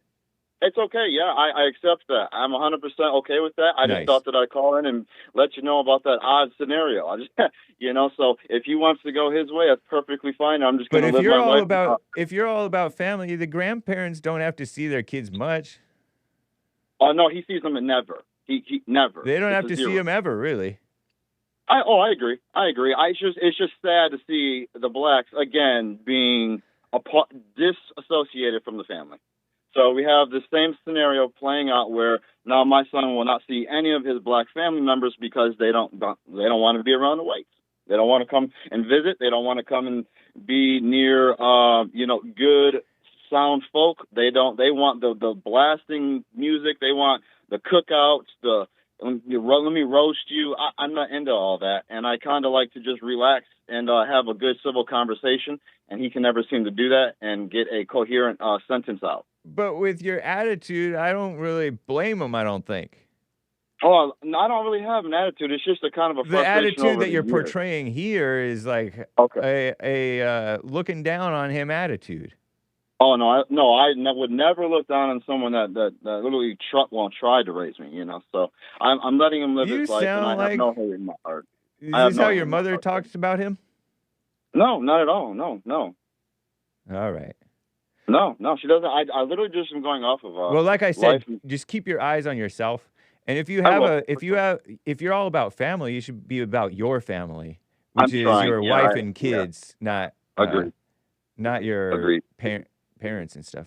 Agreed. I just would love to have I wish they had a family. That's all. I wish that my kids had that good bonding, relationship with their grandparents. But it's just it might not happen, So that's just what it is.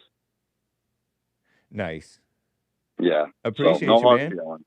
Yeah. No. Thank you. I appreciate the call, and tell Jesse I said he's amazing. He's amazing. Do. Thank you, sir. All right. Thank you. Bye. Bye. Nice.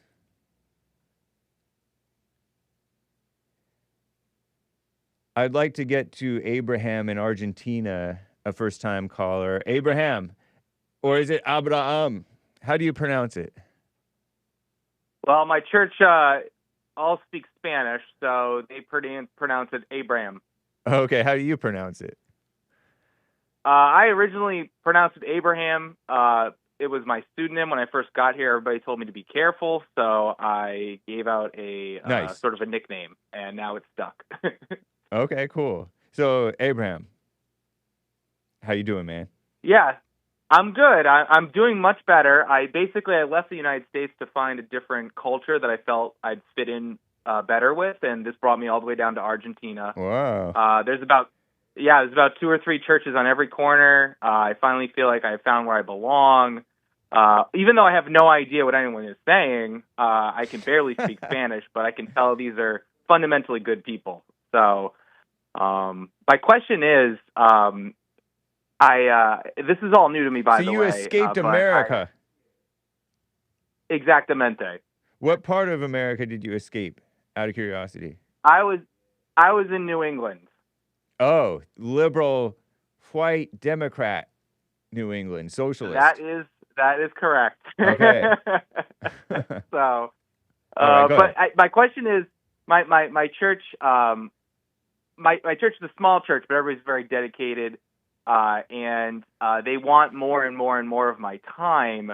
And for example, I did construction for over a decade, and we happen to be building a whole new building. We're building a kitchen adjacent to our church so that we can feed more needy, more homeless people. But I feel so weak. I don't know if it's because this is also new to me or there's just many other things I desire at this time. So my question is, how do I find the strength to help my church as much as they need me? I don't know, man. I don't know how do you find the strength to help them as much as they need you. How do you know that how much they're asking is how much they really need you? They may be the reason I ask is they may be asking you more than they actually need you just because you're available.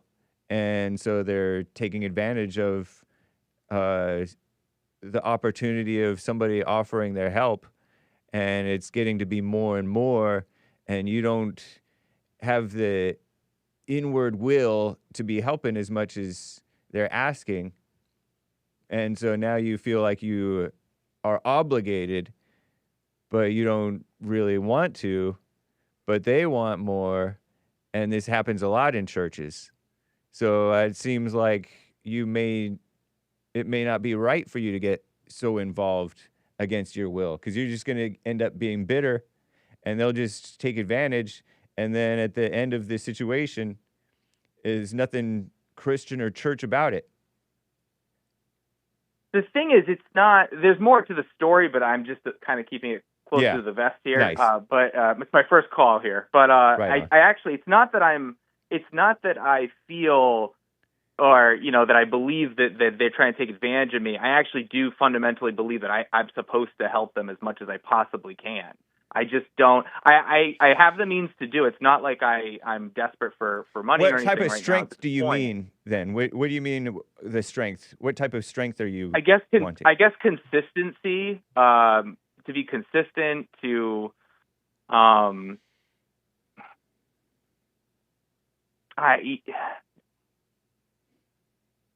that's the thing. I mean, I got you. I got you with the I want to consistency see the thing. church do better. That's the thing. I want to see the church do better. I just don't know how much time, like how quickly things need to progress, I guess, as far as us as a group. And so I just have days where I just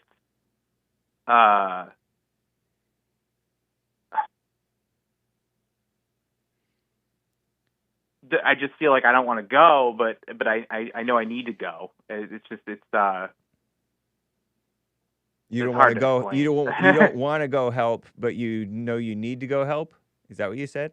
Yeah, exactly. Why do you think that you need to go help?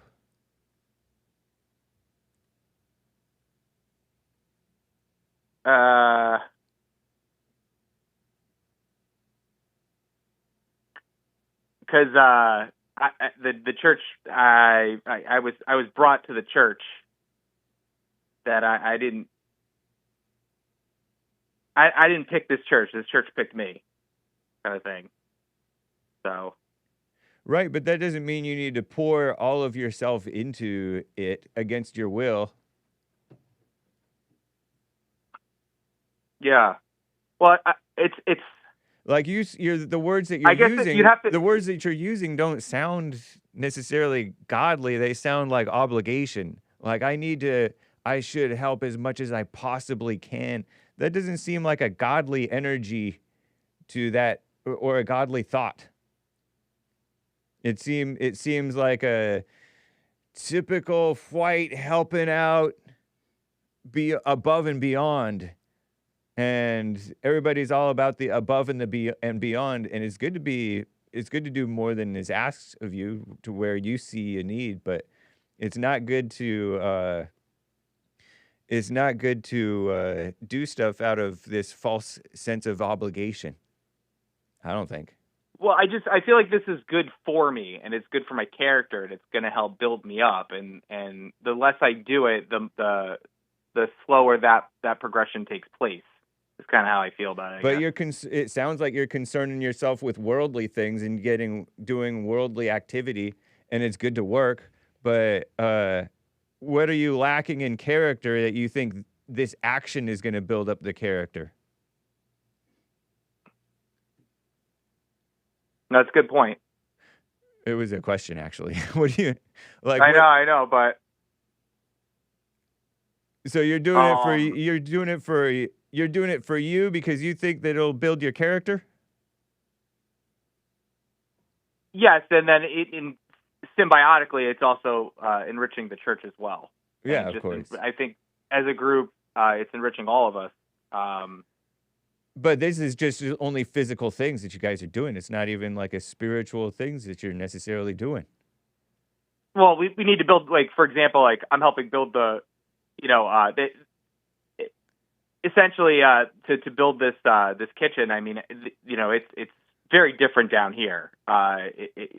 We're getting in a vehicle and driving around the city and handing the food out. It's not like a soup kitchen where people come in. I think that's ultimately the goal, is to have it be a centralized location that people can come that are in the city that can receive more help. Yeah, I mean, I understand I should avoid becoming sort of just like a bleeding heart where I'm just trying to. Because even feeding the poor is not necessarily a spiritual act either. Building a kitchen in order to feed the poor is not necessarily right.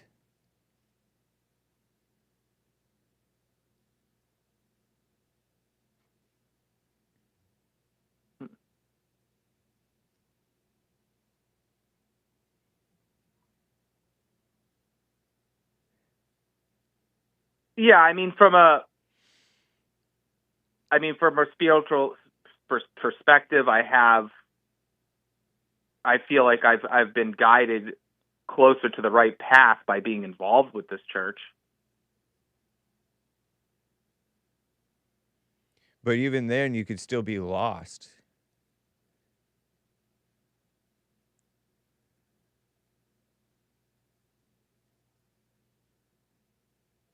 Right. Well, that's kind of where I'm at in the story here. Just trying to figure out, up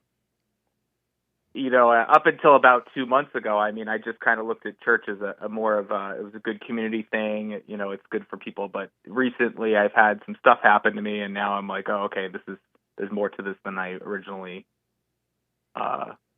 understood. But it sounds like it's physical needs and not spiritual or anything. It's not like you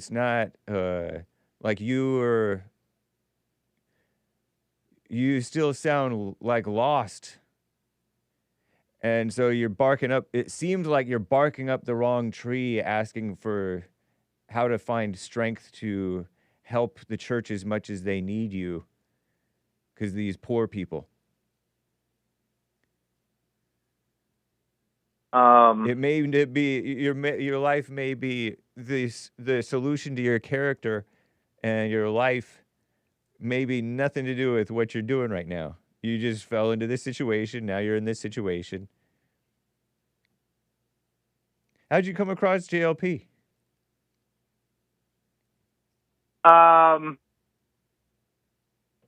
That's a good question. I actually, I've seen a few clips here and there. But I would say it was closer to. I probably recently saw you. There was, I believe, it was a reaction video from Asmongold.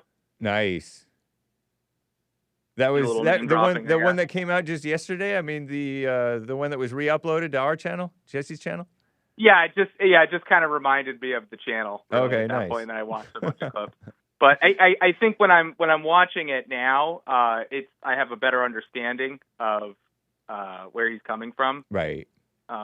Than I did probably, I would even say, I don't know, a year ago. Nice. So it kind of takes a little time to understand. Sometimes. Yeah, especially if your exposure it sounds a little too overly simplistic, but it is what it is. It makes it makes sense once you actually get to a certain point, I think, in your life. What made you want to escape New England? I mean, honestly, I didn't want to raise a family in the United States. I don't want my, I don't. In the whole United States, you didn't want to raise a family there, but you'll raise a family in Argentina? Are you married? No. But Are you that planning won't on last looking very for long down here. Are you gonna find an Argentine gal? Most likely, that seems to be that'll happen pretty. Like Do you think that you don't have to find them; they'll find a, you down here. And you'll raise a good family in Argentina. Yeah, I mean, it would probably work out much better than up there. I know, but you don't even have a girlfriend, right? At this point. I mean, at least you didn't have a girlfriend at the time that you were in New England.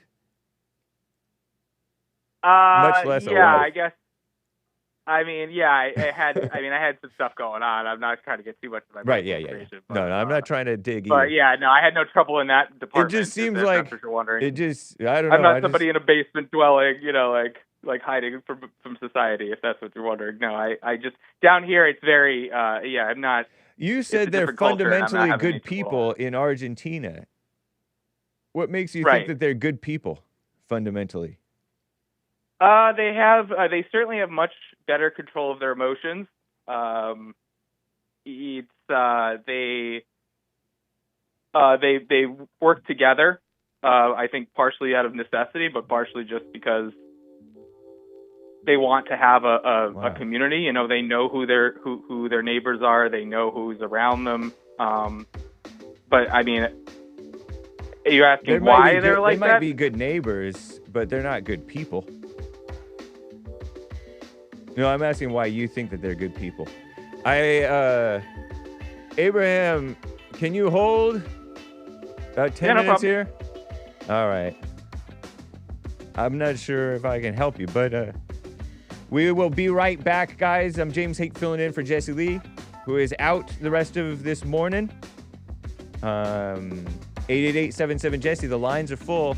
Be back after the Hake news, not fake news, in a moment. Check out Punchy's coffee. I have my own coffee now. Punchy coffee is good. Every bag is roasted to order. Freshest flavor. Top quality. Specialty grade beans.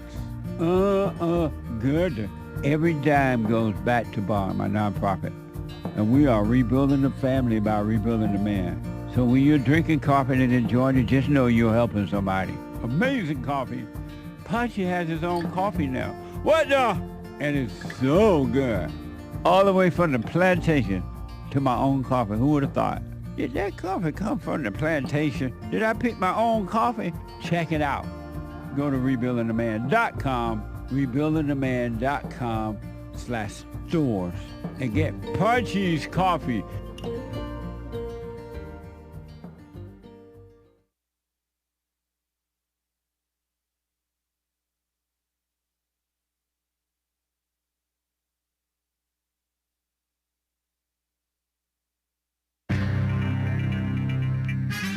A whole lot of mess going on in the world, such as these CDC firings and then rehirings, severe weather, watch out. There was a SpaceX launch, space is real, space deniers, eat your heart out, and other stuff going on in the world. This is the end of hour 2 already of the Jesse Lee Peterson Show. It is Female Monday, and I'll try to plow through all of y'all's calls. The lines are full. In the coming hour, I'm guest hosting for Jesse Lee. And after the Jesse Lee Peterson Show, the Hake Report with Big Bump. Big Bump will be co-hosting. Very cool. Happy Columbus Day or Indigenous Peoples Day if you're a liberal or if you're brainwashed. Very nice. And shout out to the American Indians. We love the American Indians and the Italians. Nice. But Commie Nonsense Network, CNN reports after the Hake Report, of course, American Anchor, baby. All right. Hundreds of staff mistakenly fired, right? Among the reinstated employees are those who published the CDC agency's Centers for Disease Control and Prevention flagship journal, Morbidity and Mortality Weekly. Morbidity and Mortality Weekly Report, along with others from the CDC's National Center for Immunization and Respiratory Diseases, the Global Health Center, and Public Health Infrastructure Center. Some of that sounds like a mess, if you ask me, but you didn't ask me. A powerful nor'easter hammering the mid-Atlantic coast, damaging winds, heavy rain, coastal flooding. It's slowly tracking north. So it's probably perhaps a good thing that Abraham escaped New England, right? I guess, maybe, perhaps. This coastal storm, called a nor'easter due to the prevailing wind direction from the northeast, I guess, and ahead of its center, these northeast winds push water toward the coast, causing flooding and beach erosion. I told you about this last week. Storms already disrupting air travel at major northeast airports, ground delays, and due to weather reported Sunday night in Boston Logan and JFK airports. According to the FAA, average delays in JFK and New York were more than 3 hours late on Sunday, the agency said. Nice. Calls for the United States to land astronauts back on the moon before China does have been increasingly loud and frequent. Oh, wow. Ego, huh? It all hinges on SpaceX's Starship, the most powerful launch vehicle ever constructed, eventually to transport human beings on a key portion of the lunar journey. However, Starship is yet to hit several key, at least a few key milestones to assure a successful moon landing mission, which NASA has planned for mid-2027. That's just in a few years. So far, parts of the mega rocket have failed in dramatic fashion during 6 of its 10 uncrewed test flights. Wow. Among another prototype recently exploded during ground testing, SpaceX set to launch its next test, Flight 11, as soon as 7:15 p.m. Eastern Time today from the company's South Texas, which would be Central Time, 6:15 Central, 4 p.m., 4:15 Pacific, South Texas launch facilities. Crazy, huh? And rest in peace to acclaimed actress Diane Keaton. You heard of her? I feel like I've heard of her. Gone too soon at the tender age of 79 years old. She was an Oscar-winning actress, a woman who won an Oscar. Wow. Maybe women win an Oscars every year. Huh? Probably they have like an actress category to make sure a woman wins. Maybe. Anyway, she starred in Annie Hall and The Godfather. Huh. Haven't seen either of those. Has died. The cause of her death not yet known. Several, at least a few, Hollywood stars offered condolences, paying tribute to just a truly original person. So claimed Reese Witherspoon. And 19 Smithsonian museums were forced to close on Sunday due to the government shutdown. Interesting, huh? National Zoo, temporary closure because of the government shutdown. But the animals will be fed. I'm James Hake.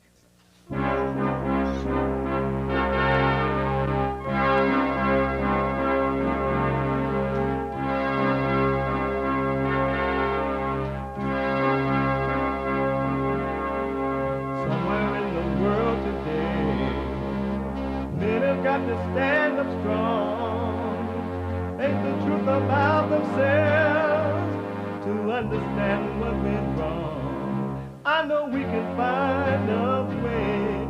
I know we can find a way. I know we can find a way to stand up, stand up.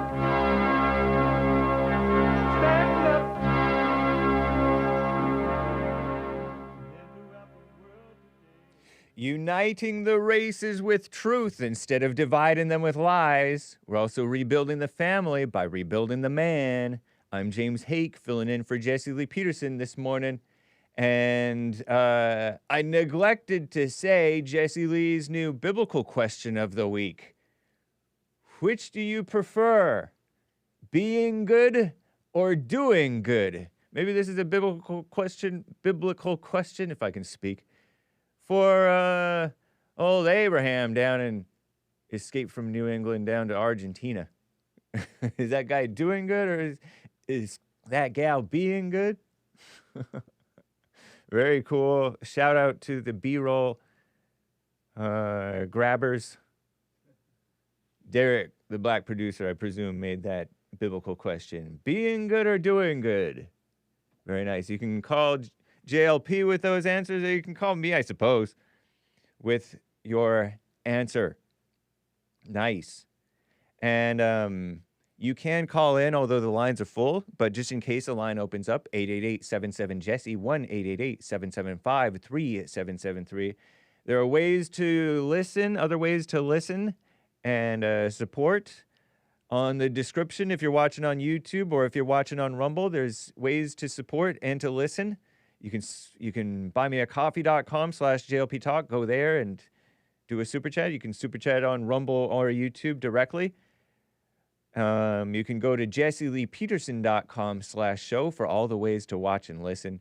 And if you're running down, and I don't know if you can do this from Argentina, but if you're conjuring up the strength to help that church, you might be able to listen on the listen line, depending on if you have international minutes. And that listen line is what?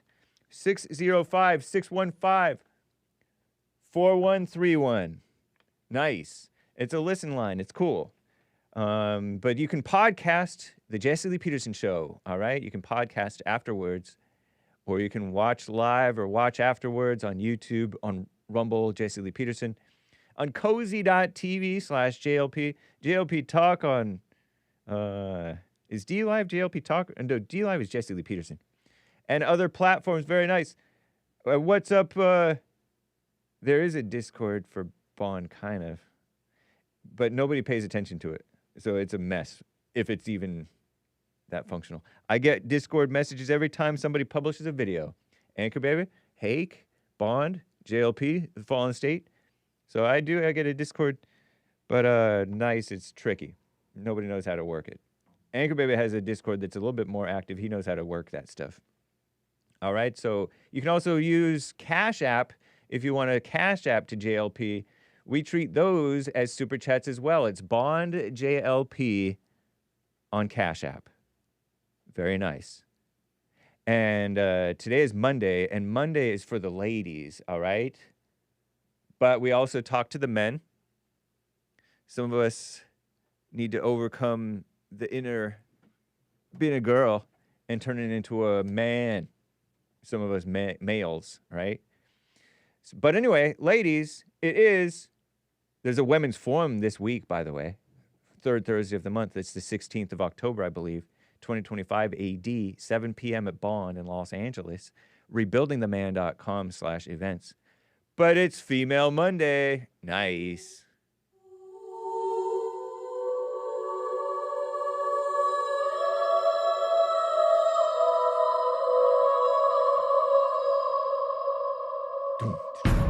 I like to make men uncomfortable. I bet you do. All my life I had to fight. Let women take over. Some of us believe that women are getting paid less than men. I proudly say I'm a feminist. Thank you.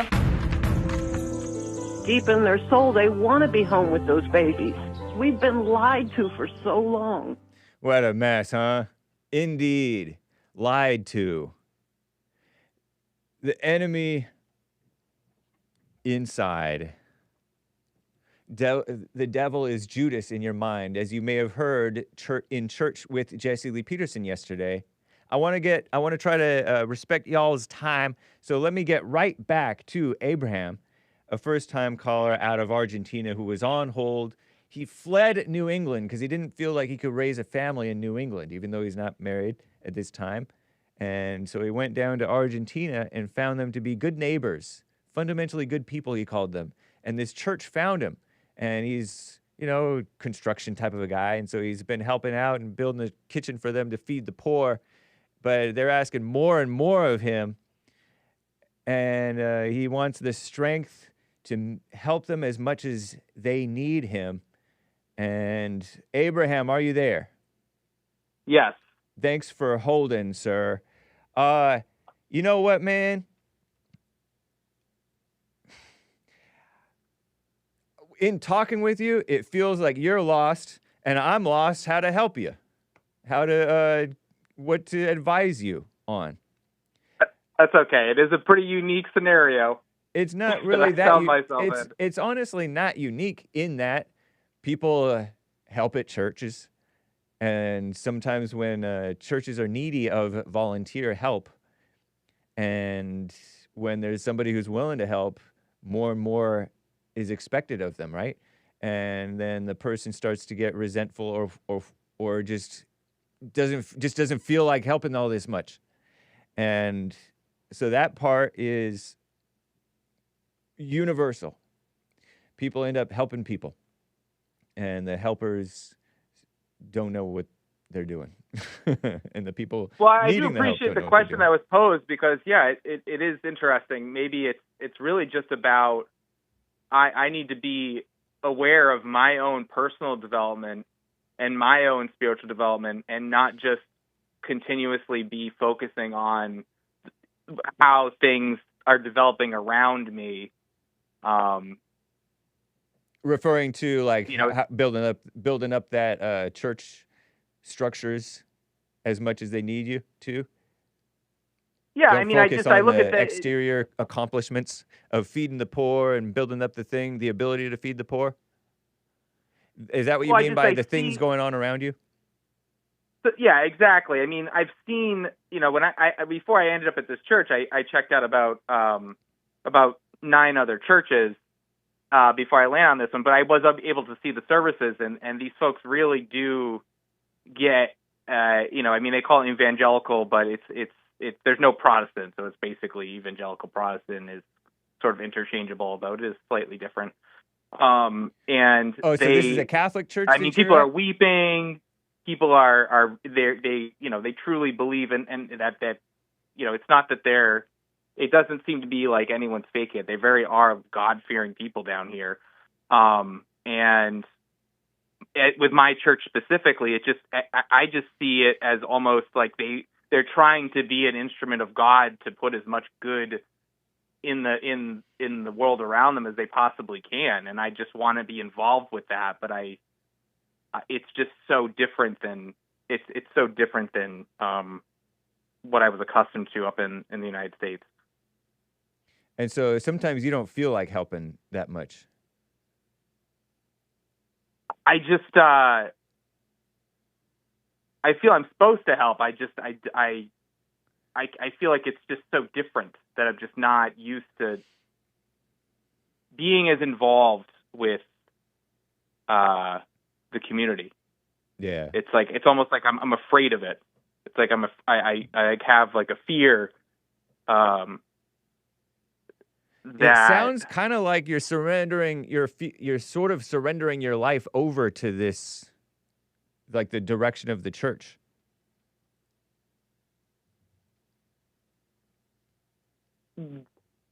Kind of, yeah. I mean, a little bit. I guess. I mean, I want to do as much good as I can right now, and this seems to be the place where I can do that. And like I said, it was a very strange way, which, I don't want to, I know you have a lot of callers. I don't want to keep you too long, but it was a strange way that I ended up at this church. I was brought there through some very strange occurrences. So, meaning like coincidences? You could say that, something like that. Okay. Yeah. So, something like that. Yeah. I'm supposed to be here, is what I'm saying. But you're not necessarily supposed to. I don't know if that's true or not, but you know your situation, and so I can't tell you what to do or what not to do.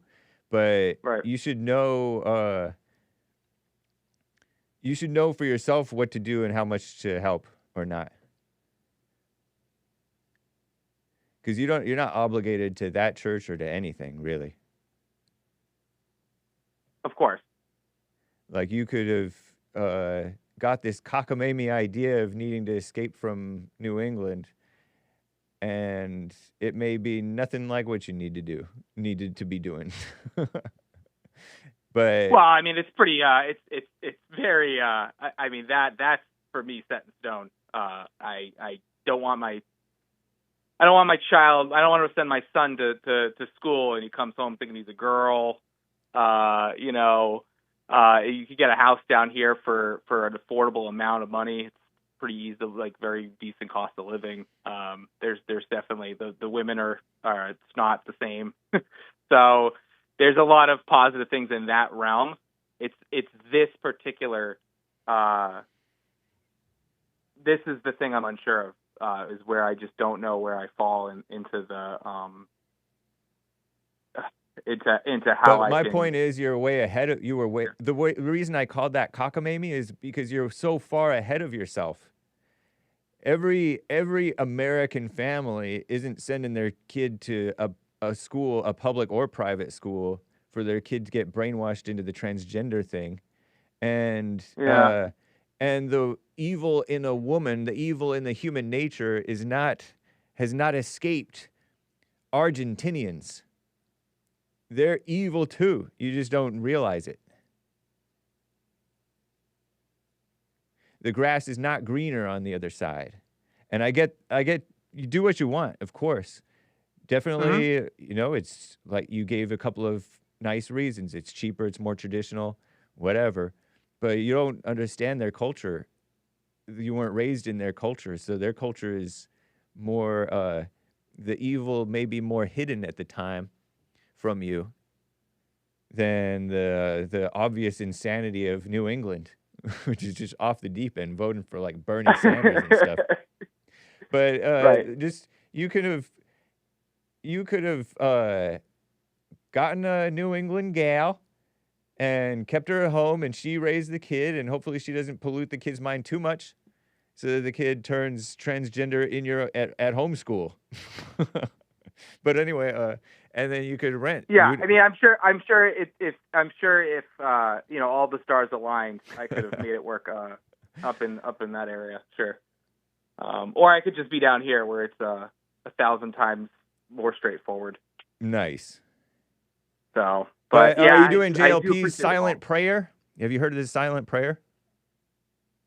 No, I have not. I'm pretty new to this channel stuff. Well, right on, man. Go to rebuildingtheman.com/silent prayer and check that out. That'll calm you down, get you out of your head, and let the truth catch up with you so that you know what to do.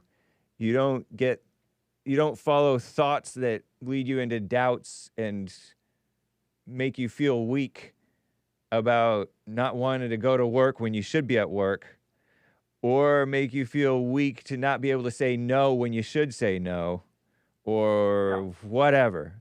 You'll have the strength and clarity, all the strength and clarity you need when you pray without ceasing, like a Christian should. Appreciate it. Thank you for the advice. I wish you well, Abraham. Let us know how it goes. And if you ever want counseling with JLP, or if you want to call back when JLP is back, always feel free.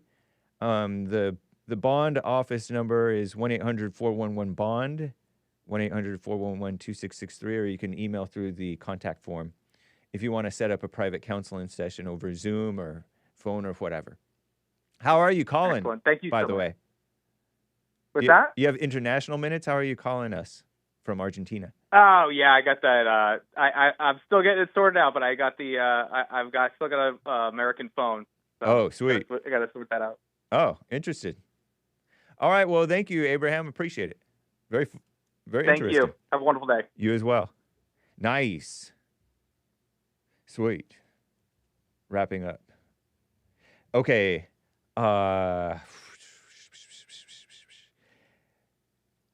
Let me get to Michael in Maryland, who's on the line over here. Michael, a first-time caller. How you doing, sir? Hey, Hake, how you doing? Doing fine, thank you. Oh, right. Yeah, I wanted to answer the biblical question. Okay. But before that, I wanted to make a quick comment, too. Female Monday is definitely doing its job because every male that's called in today is a beta. Terrible. So you're calling Bernard out of L.A. a beta? You're They're all calling been betas so far. Bernard and Gustavus a beta and Abraham a beta? How about Yes. you? Are you beta? Alpha. How about the host? How about the guest host? Alpha or beta? You, Hake? I don't know. Okay. Nice. So the biblical question is, which do you prefer, being good or doing good? To answer that, you would have to take the yous out of the question because there is no you. So since since human beings don't know who they are, they have to let go of what they think their free will is, let God take the hammer and drive the nail.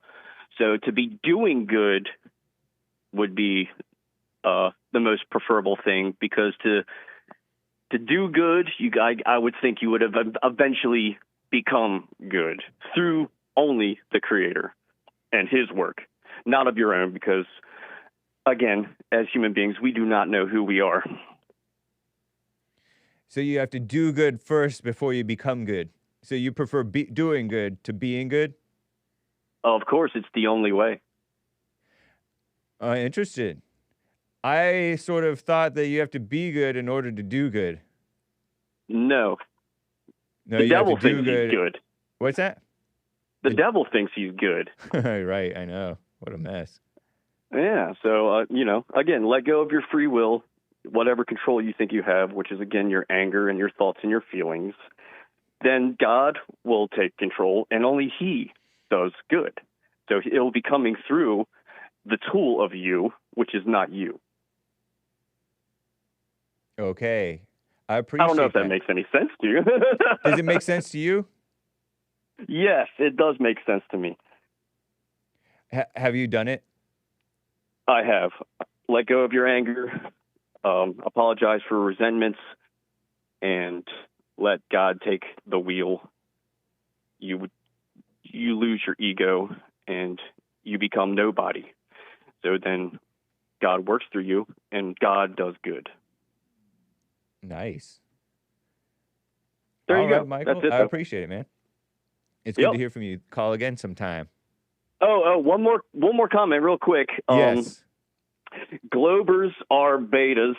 The world is definitely measured flat. It is mapped out flat, sailed upon flat, flown over flat.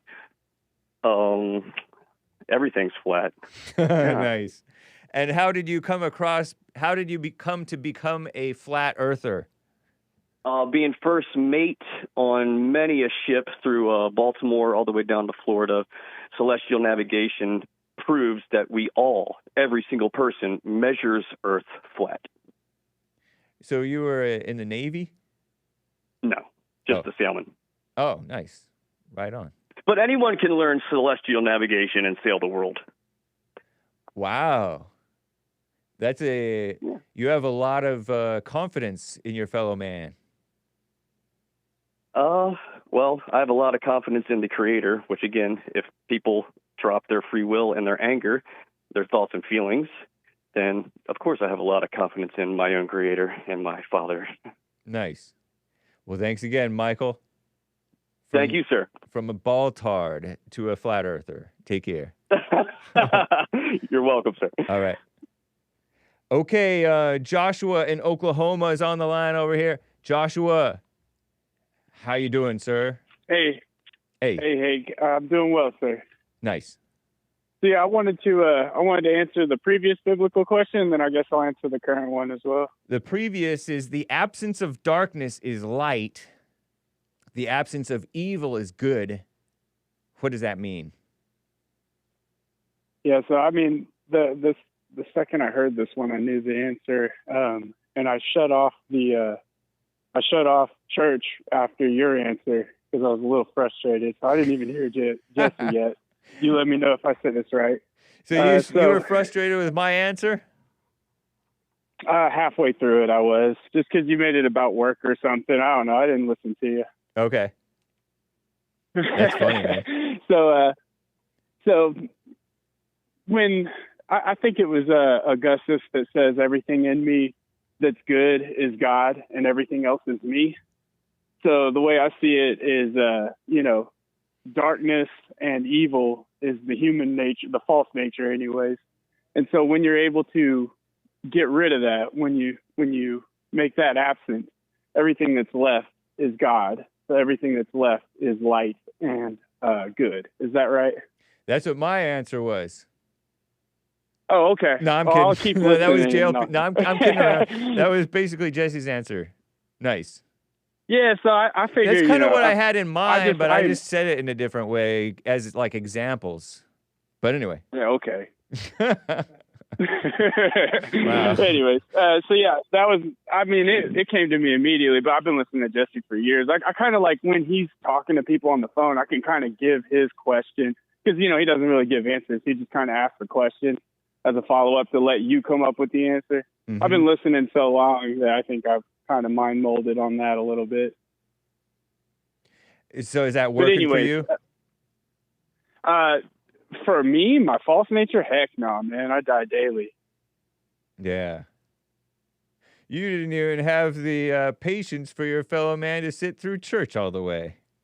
Yeah, okay. You got frustrated. You're talking to my ego. You're not talking to me, sir. That's funny, man. I can understand that. And then yes, sir, for sure. And then I guess the current one. Okay. I don't the new remember BQ. what Let me read it. Which do you prefer, being good or doing good? Being good. Yeah, because when you're being good, and if you can be good anyways, then all you would do is good, right? Seems like it. That's my answer on that.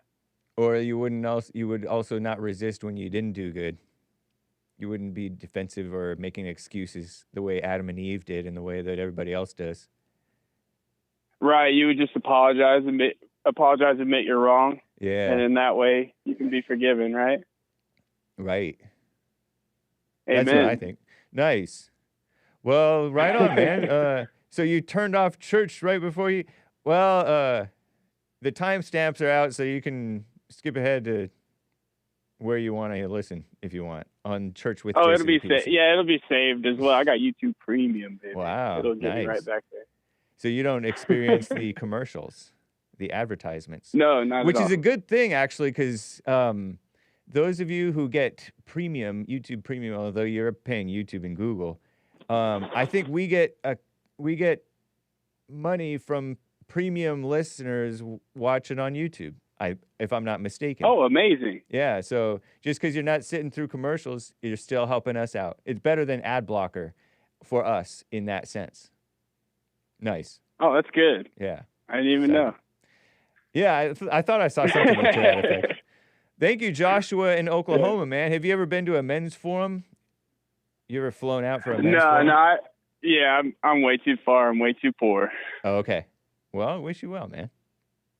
Hey, and quickly on the thing about the Vikings, Eric, whatever that Leif came first. Erikson. So that's right. So I read up on that. Apparently they came too early. So like they came over before, I guess, some pestilence or some kind of plague, and it knocked out like a bunch of them. So like when Columbus got here, it was a little underpopulated. But Eric Leif, whatever, he writes about how the skies were blackened by the campfires and the arrows when they got close enough. So apparently there was a way bigger population. They couldn't establish anything. They had to turn around a couple times because they kept getting whooped up and, losing men and having to go home and lick their wounds. So the Vikings got run off by the American Indians, you're saying? That's what's coming to mind when I heard it, because I remember doing a little research into it. They came a little too early. Did they land up in Canada? Something like that, yeah, Something way like up that, north. Huh? Yeah, because they are way up north. I really don't know. Yeah. I heard it was something like Nova Scotia or something like that. Now, I disclaim everything that you're hearing because this is all we don't know. Yeah, it's all hearsay, and it's going off my memory from when I was like 15. Something like that. Yeah, I'd never heard that Leif Erikson had run-ins with the American Indians, but I'd never heard much about Leif Erikson, to be honest. Right on, man. Well, I wish you well. Joshua in Oklahoma, get rich. I'll do my best. So you can come to a men's forum sometime. That'd be amazing, man. Yeah. Yes, sir. Thank you. Bye-bye now. Bye. Let me get to a few super chats. All right, is that okay with you? Super chats. Super chats. Super chat. Super chats. Chirp Alerter 5000 with a D Live Diamond says USS Cole bombing anniversary. See no evil, hear no evil, speak no evil, monkey emojis. Is that new age? Is that devilish? Is that unchristian? But, USS Cole bombing. I wonder if that's thank you, sir. I wonder if that's like a dog whistle or a bullhorn blaming some group of people or another. Thank you, Chirp Alerter 5000. USS Cole bombing. I don't know. Al-Qaeda bombing of the USS Cole. Suicide attack purportedly by Al-Qaeda, per Wikipedia, the 12th of October, 2000. Oh, so it would have been yesterday, but 25 years ago yesterday. Church was the 12th of October. While it was being refueled in Yemen's Aden Harbor. 17 U.S. Navy sailors killed and 37 wounded or something. Crazy. Thank you. Who was that? Was that Chirp Alerter 5000? Thank you, sir. Over on buymeacoffee.com/JLP Talk, Nikki says, Bonjour, Hake. Comment allez-vous? Snail emoji. And it's is that escargot? Gross. Terry says, coffees are being dispatched from Africa right now. From Africa right now. Africa right now. That's right. You can get Punchy's coffee, by the way. I neglected to promote it. By the way, this shirt is from some other guy, some other host. All right? And I don't even know if he sells it anymore. I'm wearing my Christopher Columbus was a hero t-shirt. But if you go to jesseleepeterson.shop, you can get other shirts, not this one, but other shirts. And Punchy's coffee. Good. It is delicious. It's even good as leftovers. I drink leftover church coffee during the week sometimes when you guys don't drink up all the church coffee. Rebuildingtheman.com/stores, or more directly, jesseleepeterson.shop. That's where you can get Jesse's books, merch, and Punchy's coffee. Punchy's coffee is shipped only in the United States, I believe. And the treasure chest is going to be open on D-Live, if I remember, as well as the scratch-offs on pilled.net. Shout out. The Vikings settled in Newfoundland. Archaeologists discovered the site. Says Tyrannosaurus wrecked over there on pilled.net. Happy Columbus Day. We'll be right back to the rest of your calls and some more of your super chats, perhaps. And then we'll get to super chats with Jesse Lee Peterson tomorrow, guys. Be right back. You know, Christmas is coming up. Thanksgiving and Christmas and New Year's, all that coming up. I have some amazing books that would make for excellent gifts. I have the Antidote, Healing America from the Poison of Hate, Blame, and Victimhood. And then Rage, From Rage to Responsibility. Check it out. Scam, How the Black Leadership Exploits Black Americans. And last but not least, a little small pocket guide, the 7 guaranteed steps to spiritual, family, and financial success guide. Just a little thin piece of book, but it's so good. So check them out. You can go to rebuildingtheman.com or call 800-411-BOND, 800-411-2663. And I can sign them if you order them that way. If you don't want me to sign them, no problem. You can order from Amazon.com, all right?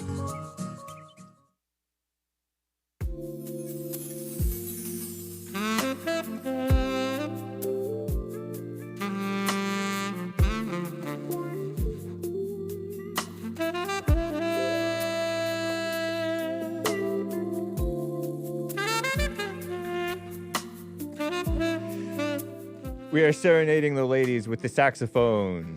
It's Female Monday, guys. Everybody loves females. Everybody loves Mondays. Just kidding. A lot of people don't love females, and that's wrong. And a lot of people hate Mondays. That's ridiculous. We have the Hake Report coming up after this. Like I said, Big Bump is going to be co-hosting. Announcements, guys. And then American Anchor Baby after that, all right? Make sure you're subscribed to Punchy TV on the YouTube channel, if you so please, as well as the Bond YouTube channel, of course. Bond YouTube. That's where you can catch the church services as well as clips. Make sure you're subscribed to the different Rumble channels, Jesse Lee Peterson, The Fallen State TV, and Bond, Rebuilding the Man. All right? And like I said, pilled.net/Jesse Lee Peterson. It is a veteran-owned platform, kind of a nice alternative streaming platform / social media type of a thing. They have shorts and posts and stuff. But mainly, a lot of us use it for streaming. We're also on punchy.tv. Jim in Alaska says, it was crazy seeing you guys pulled in 15 different directions, Nick. He says, it was great seeing you guys. Jim in Alaska flew down for church with Jesse Lee Peterson, a working man, and then flew back up for work. Nice, he and his wife. Shout out, Jim in Alaska. And follow JLP Talk on X and other platforms. Jesse Lee Peterson on Gab, even. We just post the biblical questions mostly and some church shorts and things like that. All right, so congratulations, treasure chest winners. Look, let me read a couple more super chats. All right? If that's okay with you. Jermaine gave a tip about a clip of Trump saying it was so amazing, and I have passed that along to the guys and checked it out myself. Thank you, Jermaine, for that coffee. Eric asks, what's wrong with doublats? Women having sex out of wedlock. Society drastically underestimates the consequences of female promiscuity, he says. Violence, chaos, confusion, hate, blame, and victimhood. That's right. People don't realize that this sex stuff it's not a joke. The mama spirit is a sexually transmitted disease, says he. Metaphorically speaking, I believe, right? Metaphysically speaking, of course. That infects every facet of society. Thank you, sir. And Cornerstone on Cash App. Happy Columbus Day. Very nice. Thank you, sir. Anthony said, Black Fatigue off the charts in October. Terrible. Indeed. Thank you guys for your super chats. I'll try to read the rest of them with Jesse Lee. All right? Because some of them are for Jesse Lee Peterson. Nice? Nice. Oh. Flat Earth Hour, dun dun dun, said Carver. That's right. Thank you, Carver. And I'll read the rest of you guys later. I'll read the rest of them later. Karen. Hi, howdy do, y'all. Hake, your shirt is a lie. Christopher Columbus was not a hero. Have no heroes. Enjoy this wonderful made Monday, says Karen. Thank you, Karen. All right. And Cuckoo Gio says, how old are you, Hake? 44. 44 years old. Nice. Okay. So let me get back to the calls. Tony in California on the line over here. Tony, thank you for calling, sir, and holding. How you doing, Tony? What's going on, Hank? Not much. Hank. Well. What happened to Jesse? He had a little bit too much prune juice this morning or something? You sound like you're on Bluetooth or speakerphone, Tony. What's going on? No, I'm not on Bluetooth, sir. I'm just in an echoing room, that's all. It's not even, I'm not getting an echo. I'm getting fuzz. But go ahead.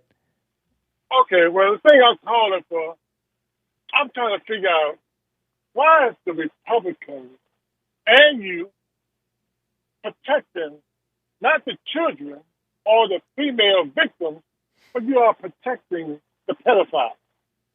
Why is that, sir? Why are you not outside? Wait. Why are you not outside protesting to release some Epstein files to see the people that's in power, the people that's in the billionaires, the millionaires, be exposed of their deeds and their sins? And then also, wait a minute, let me say this too. You and Jesse are very contradictory. Y'all talk about being good deeds, but you spoke on there is no good deeds in human beings. There is no good person on this earth. So how come y'all gonna speak on y'all biblical quote or whatever however you want to call it? There's good people in this world when y'all always spoke and really spoke against the blacks. There's no good person walking upon this earth. So can you answer that for me, please? All right. Well, no man is good, not even one, says the Bible. It's a fact. But if you're born again, as Jesus said, you must be born again and have the nature of God in you, the Holy Spirit in you. Oh, really? Yep. So that explains that. And that pretty much explains that as far as you and I are going to get anything out of. And then as far as protecting the supposed PDFs, correct me if I'm wrong, but Jeffrey Epstein is gone. And then there's no proof that anybody else did anything. So what are we protecting? Oh, my God. So now you're saying, well, what was the file? And Epstein wasn't even a PDF. He just had underage gals. But that doesn't mean PDF, by the way. Wait a minute, bro. Come on, man. From what I heard, like 17-year-olds, 25-year-olds. No, we talking 14, 13-year-olds. How about that? Well, you may be talking about that, but that's not what I heard about. I mean, what was the victims that came on the Capitol and spoke about the abuse they went through being on that island? You never know what the truth is. You should not just take somebody's word for it. So why we can't call those gals? Some of them already got their money multiple times over. Why we can't talk to the people, expose those on the list, and let them come to public saying what they did and how they did and why they did? Go ask. You're calling the wrong number, Tony. Go ask the FBI. No. Go ask the FBI. And you know who they are. And one more thing, my friend. I know who are. The FBI? Yeah, go ask who's on that list. Go ask Kash Patel. You know who's on that list. Because No, I'm about to say it I don't even know that there is any list. But the thing is this. Why do your president, that's supposed to be the president of the people, say that he hates those people that are against him? I think he's supposed to be a president for the people. And why do he have hatred in his heart? And he's supposed to be the president of this country. It's a godly hatred. No, ain't no such thing as a godly damn hatred. Whoa. Why are you cussing? Damn is not a cuss word, bro. Damn is the cuss word. It literally means curse it to hell. That's what damn means. So you're not supposed to say that word. If your boss man can call his female neighbor a BIS, I just say damn. No, you can't. Keep it real. I am keeping it real. You're not supposed to say that. He can call his female I gotta neighbor, go, Tony. I'm gonna hang up if you say it one more time. I'm not saying that. No, I'm talking about the DAMN word. What about the BIC? That one is okay because Jesse's grew up in the country and that's what they said. Wow, y'all so what, you don't have exceptions to rules? You're Mr. Perfect? Are you Mr. Perfect calling me, Tony? And nobody's saying that. All right, then why are you trying to pretend like Jesse's inconsistent when he's more consistent than anybody in this room. How you figure that? Is he Mr. Perfect? Yes. Oh, see, that's another lie that He has come a up with. perfect heart. He may that's another lie. make errors of the intellect. He may make mistakes of this or that, but he's No, there ain't no mistake. perfect within. Ain't no mistake when you constantly As doing Jesus something said, over, Jesus that's his character. That is his character. Yeah, his character okay? is, Jesus said, be ye perfect, therefore. After Jesus told the people in the Sermon on the Mount, hey, be quiet, I'm talking. Didn't say that. That's a man. That's Jesus a man literally said, I put Tony on hold because he's yapping. Jesus said, love your enemies, pray for those who persecute you. And then after that, he's like, be ye therefore perfect as your Father in heaven is perfect. Nice. So, Mr. Okay. Perfect. So let me ask you one last question, then All right. I'll let you go. When God killed the devil, When God killed the devil? In the back, I said, why haven't he?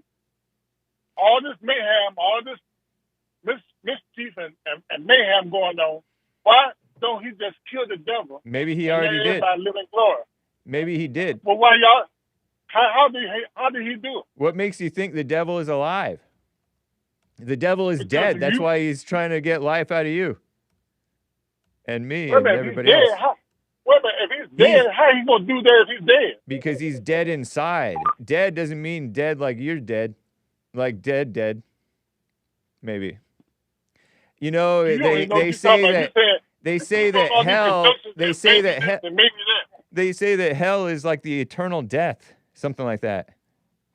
Imagine that.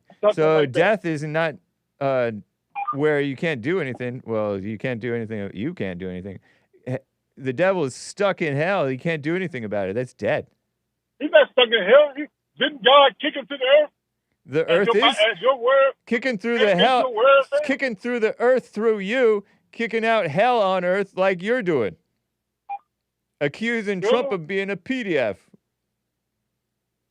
Oh, really? Yeah. So the devil is dead. But then don't they have evidence of pictures of him and Epstein? And didn't Epstein say in his own words that Donald Trump was his main donor? You lied to me, Tony. Foundation? You lied to me, Tony. I'm asking you a question, sir. You already asked me one last question, then you said you would let me go, and you haven't let me go. So I got to let you go. Can you ask that question then? No, I got to go. Donald Trump, I got to let you go, Tony. His main donor? No, he was a Democrat donor. All you got to do is follow the money, bro, and the money will tell you everything. Follow the money. Not true. That's all you got. For the bank record. That's not true. Donald Trump name all over the place. You don't know what you're talking about. Bye, Come Tony. on now. I got to do research. Have a good day, sir. Happy Columbus Day. Yeah, happy Independence Day for the Indians. Ain't no damn Columbus Day. Cussed again. Ridiculous. Sorry, ladies, kids, faint of heart. John in Houston, Texas is on the line over here. John, thank you for calling, sir. How you doing? Thank you. Thanks, Hake, Mr. Hake. Yeah. That's so funny. Tony won't even let you talk about Jesus. Yep. But I have two things. First, a little tidbit about flat Earth. Tell me if you know this, but from the sky, when you look down, like flying over, you see the grid system that we have, where roads the roads are perfectly in a grid shape. A lot of times. Yep. So you might know this, but some roads don't just go straight. Some stop and then continue on like a little bit over there, to the right or to the left, because they can't make a grid shape perfectly on a globe.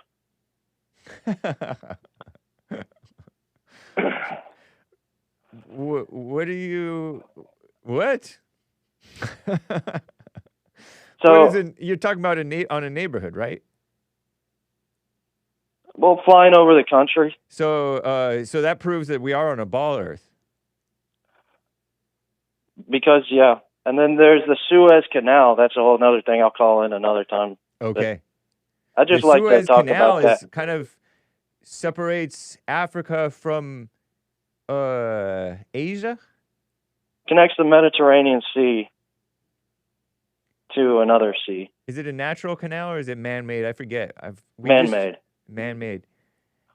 Man-made. I don't know much about it. I just picked up tidbits. I'm a sponge. Yeah. All right. So I don't know if the globe, the obvious globe. I agree with you. It is a globe. I don't know if that's why these streets are sometimes jogged over when it jogs over a little bit. Sometimes when a street continues across an intersection or after a few blocks, it's in a different place. But I don't think that's because of the globe or flat Earth. I think it just has to do with how they laid out the city for whatever reason. Well, we like the squares because we have property ownership, and you should know that. You should know that. I know it. So now, since it's Female Monday, yeah. Japan's ruling party has elected its first woman leader. Oh, Lord. Congratulations. And she's like very conservative, and people want her to become prime minister. Wait. It might not happen. Wait, she's the first what? Party leader? A woman leader. Her name is Sanae Takaichi. I hope you didn't just cuss secretly on the Jesse Lee Peterson show in Japanese. Hopefully that's a real name. Well, thank you, man. No, I don't think you did. She's very conservative. She's like models herself on Margaret Thatcher. That's what I heard Bill Clinton or somebody said, that the first woman president or whatever is going to have to be thinking a little bit more like a man in order to be elected, meaning be conservative. So that's why it's even though she's not thinking totally like a man, because she wouldn't even do it, she wouldn't even run if she were totally thinking like a man, she would know that it's not a woman's place. But, yeah, I'm not surprised that a lot of times the first woman, this or that, Margaret Thatcher, I don't know if she was the first woman prime minister in UK, but she was fairly conservative, I heard. Interesting. What a mess. Well, Japan doesn't have a military. Now, that's interesting to me. That's because of the World War II. They did too much. They were too mean to China, so we said they don't get a military, something like that. Or at least you can't have like an offensive military. Yeah, they still have the royalty. Oh, the emperor or whatever? Yes, you're going to make me have to look it up. No, you don't have to look it up. Yeah. Wow. See, even Japan is going down. They even had a Ukrainian Jewish gal? A Ukrainian female Miss Japan, I thought, or something. But she got it revoked. She got it revoked because she had sex out of wedlock with a guy who turned out to be married or something.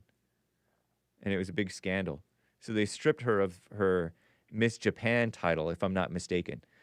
But they're getting that diversity stuff too a little bit. It's a whole different culture over there. I don't understand it, but yeah, I like that they stripped her of that. Yeah. However, they don't have a military, so is it a real country? I don't know. Yeah, it's a mess. Maybe they will eventually get to have their own, whatever they're limited on. I don't know. You know what? I'm not going to make you look it up. They do have a military. Okay. They do have a military. It's a very small people's military, and they kind of have like a whole different culture over there. They live on an island and stuff, so. Yeah. Cool, man. Well, thank you for the little Female Monday tidbit. Yeah, and I'll just keep my eye on her. On this Japanese gal? Yes, and they're having problems with immigrants just like us over here too. Wow, really? Yeah, let me hold on a second. Are they Chinese immigrants? No, they're refugees. From like other Asian countries, like North Korea or something, or what? No, not Asian countries. Oh. So they're being forced to accept like Africans and Middle Easterners, that type of refugees? There's many reasons for this. I'll have to call you back about it. Okay. Interesting, John in Houston. Yep. Thanks, man. Have a good one. All right. You as well. Wow. Rick in Hampton, VA, Virginia. Rick, thank you for calling and holding, sir. How you doing? What's going on, Brother James? What's happening with you, brother? Not too much. Just hanging out, filling in for JLP in the last few minutes here. Oh, okay. Yeah. Man, that'll work, man. No, that'll work. Y'all have a good service yesterday? Good weekend? Yes, sir, we did. Do you ever catch church with Jesse Lee Peterson? Oh, yeah. I try to catch as much as I can. You know, and so I do listen to y'all a lot on y'all Sunday services as well. One day I hope to come out there and fellowship with y'all. But for the most part, I do listen, but sometimes I can't listen to it depending on what I'm doing. Like we out and about, you know, it's hard for me to listen to the show and really focus on the sermon, you know? Of course, yeah. So for the most part, I do watch our church service on Sundays. Nice. Y'all come on at 2:00. You can always podcast it after the fact. It's available on audio podcast as well as on YouTube. So if you ever have, I don't know if you have Apple Podcasts or Spotify or whatever podcast platform, you could do it through that. Amazon even, I think. Church with Jesse Lee Peterson. Just FYI, in case. Most time, like if I miss y'all show, I'll just go to YouTube. Nice. Yeah. And try and catch up on it. But I ain't catch it yesterday. Right on. Yeah, man. So, dang, what I wanted to comment on, I'm going to comment on real quick. Fatherless people say, like, when they have say again? Yeah. Fatherless. When most people, you know how when people don't have a father, and they main thing be saying, I ain't going to be a father like my father was. But see, to me, that's judging. Because your prayer should be, God, help me to be the father you called me to be, instead of saying, I don't want to be a father like my father was. To me, that's pride. What you think, James? It is pride. It's a judgment, and exactly, it can misdirect your life because you're being controlled by not wanting to be like, and that's not the right. You get some cockamamie ideas in your head that way, and exactly. So it's not right.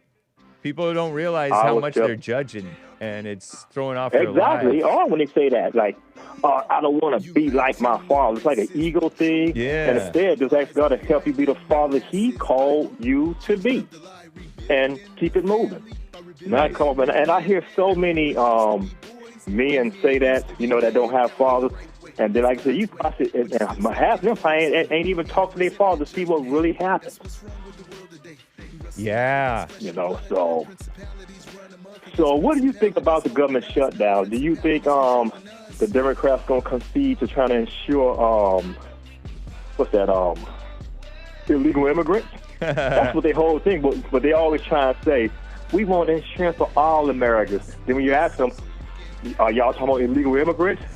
All Americans, they never answer the question. Yeah. Never. They never answer the question. It's all about the immigrants, so they can turn them into votes.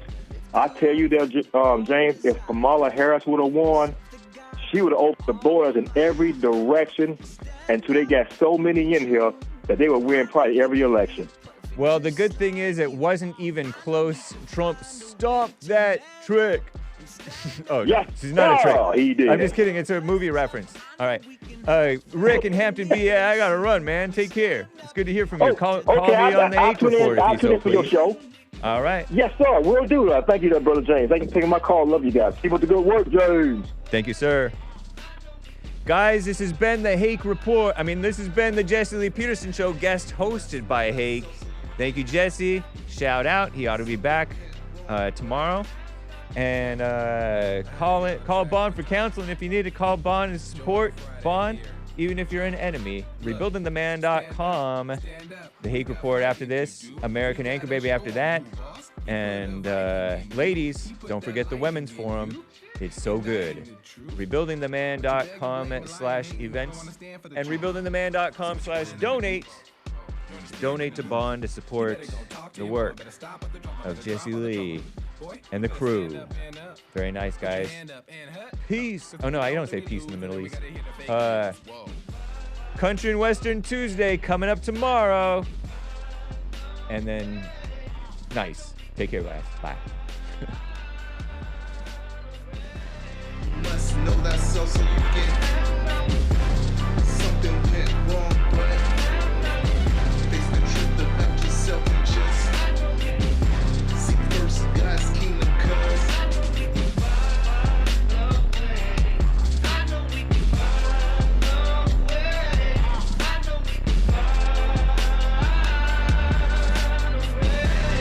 must know that's so you get something went wrong, but face the truth about yourself and just seek first God's kingdom, cause I know we can find a way.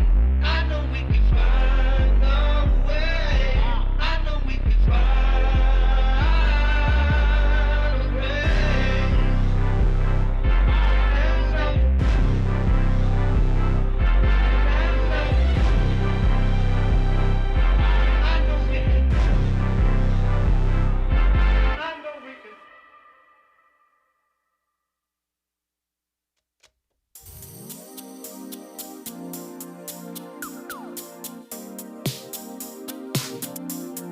The views, information, thoughts, and opinions expressed during this show are the individual's own and do not represent the views, thoughts, and opinions of the JLP Network or Bond. Their appearance on the program does not imply an endorsement of them or any entity they represent.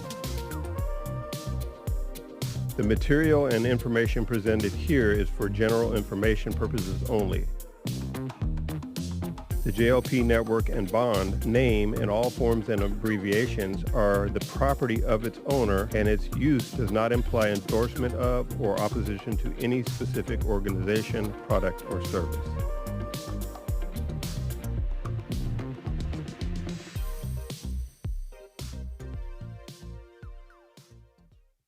Check out my book, For Race to Responsibility. I show you how I was able to overcome anger.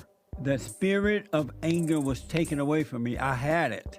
And as a result of having anger, I was insecure. I had doubt, worry, fear. I was in a fallen state and didn't know it. And it wasn't until I went and forgave my mother, who tried to turn me away from my father. I forgave my father for not being there and returned back to him. My spirit connected with his spirit, and through him, I was able to return to God. And I have perfect peace. Perfect love casts out anger. And when anger is gone, fear and doubt, worry, insecurity, suicidal thoughts, all of that is gone. And you are free. Amazon.com, Barnes & Noble, or if you want an autographed copy, you can go to my website at rebuildingtheman.com or call 800-411-BOND.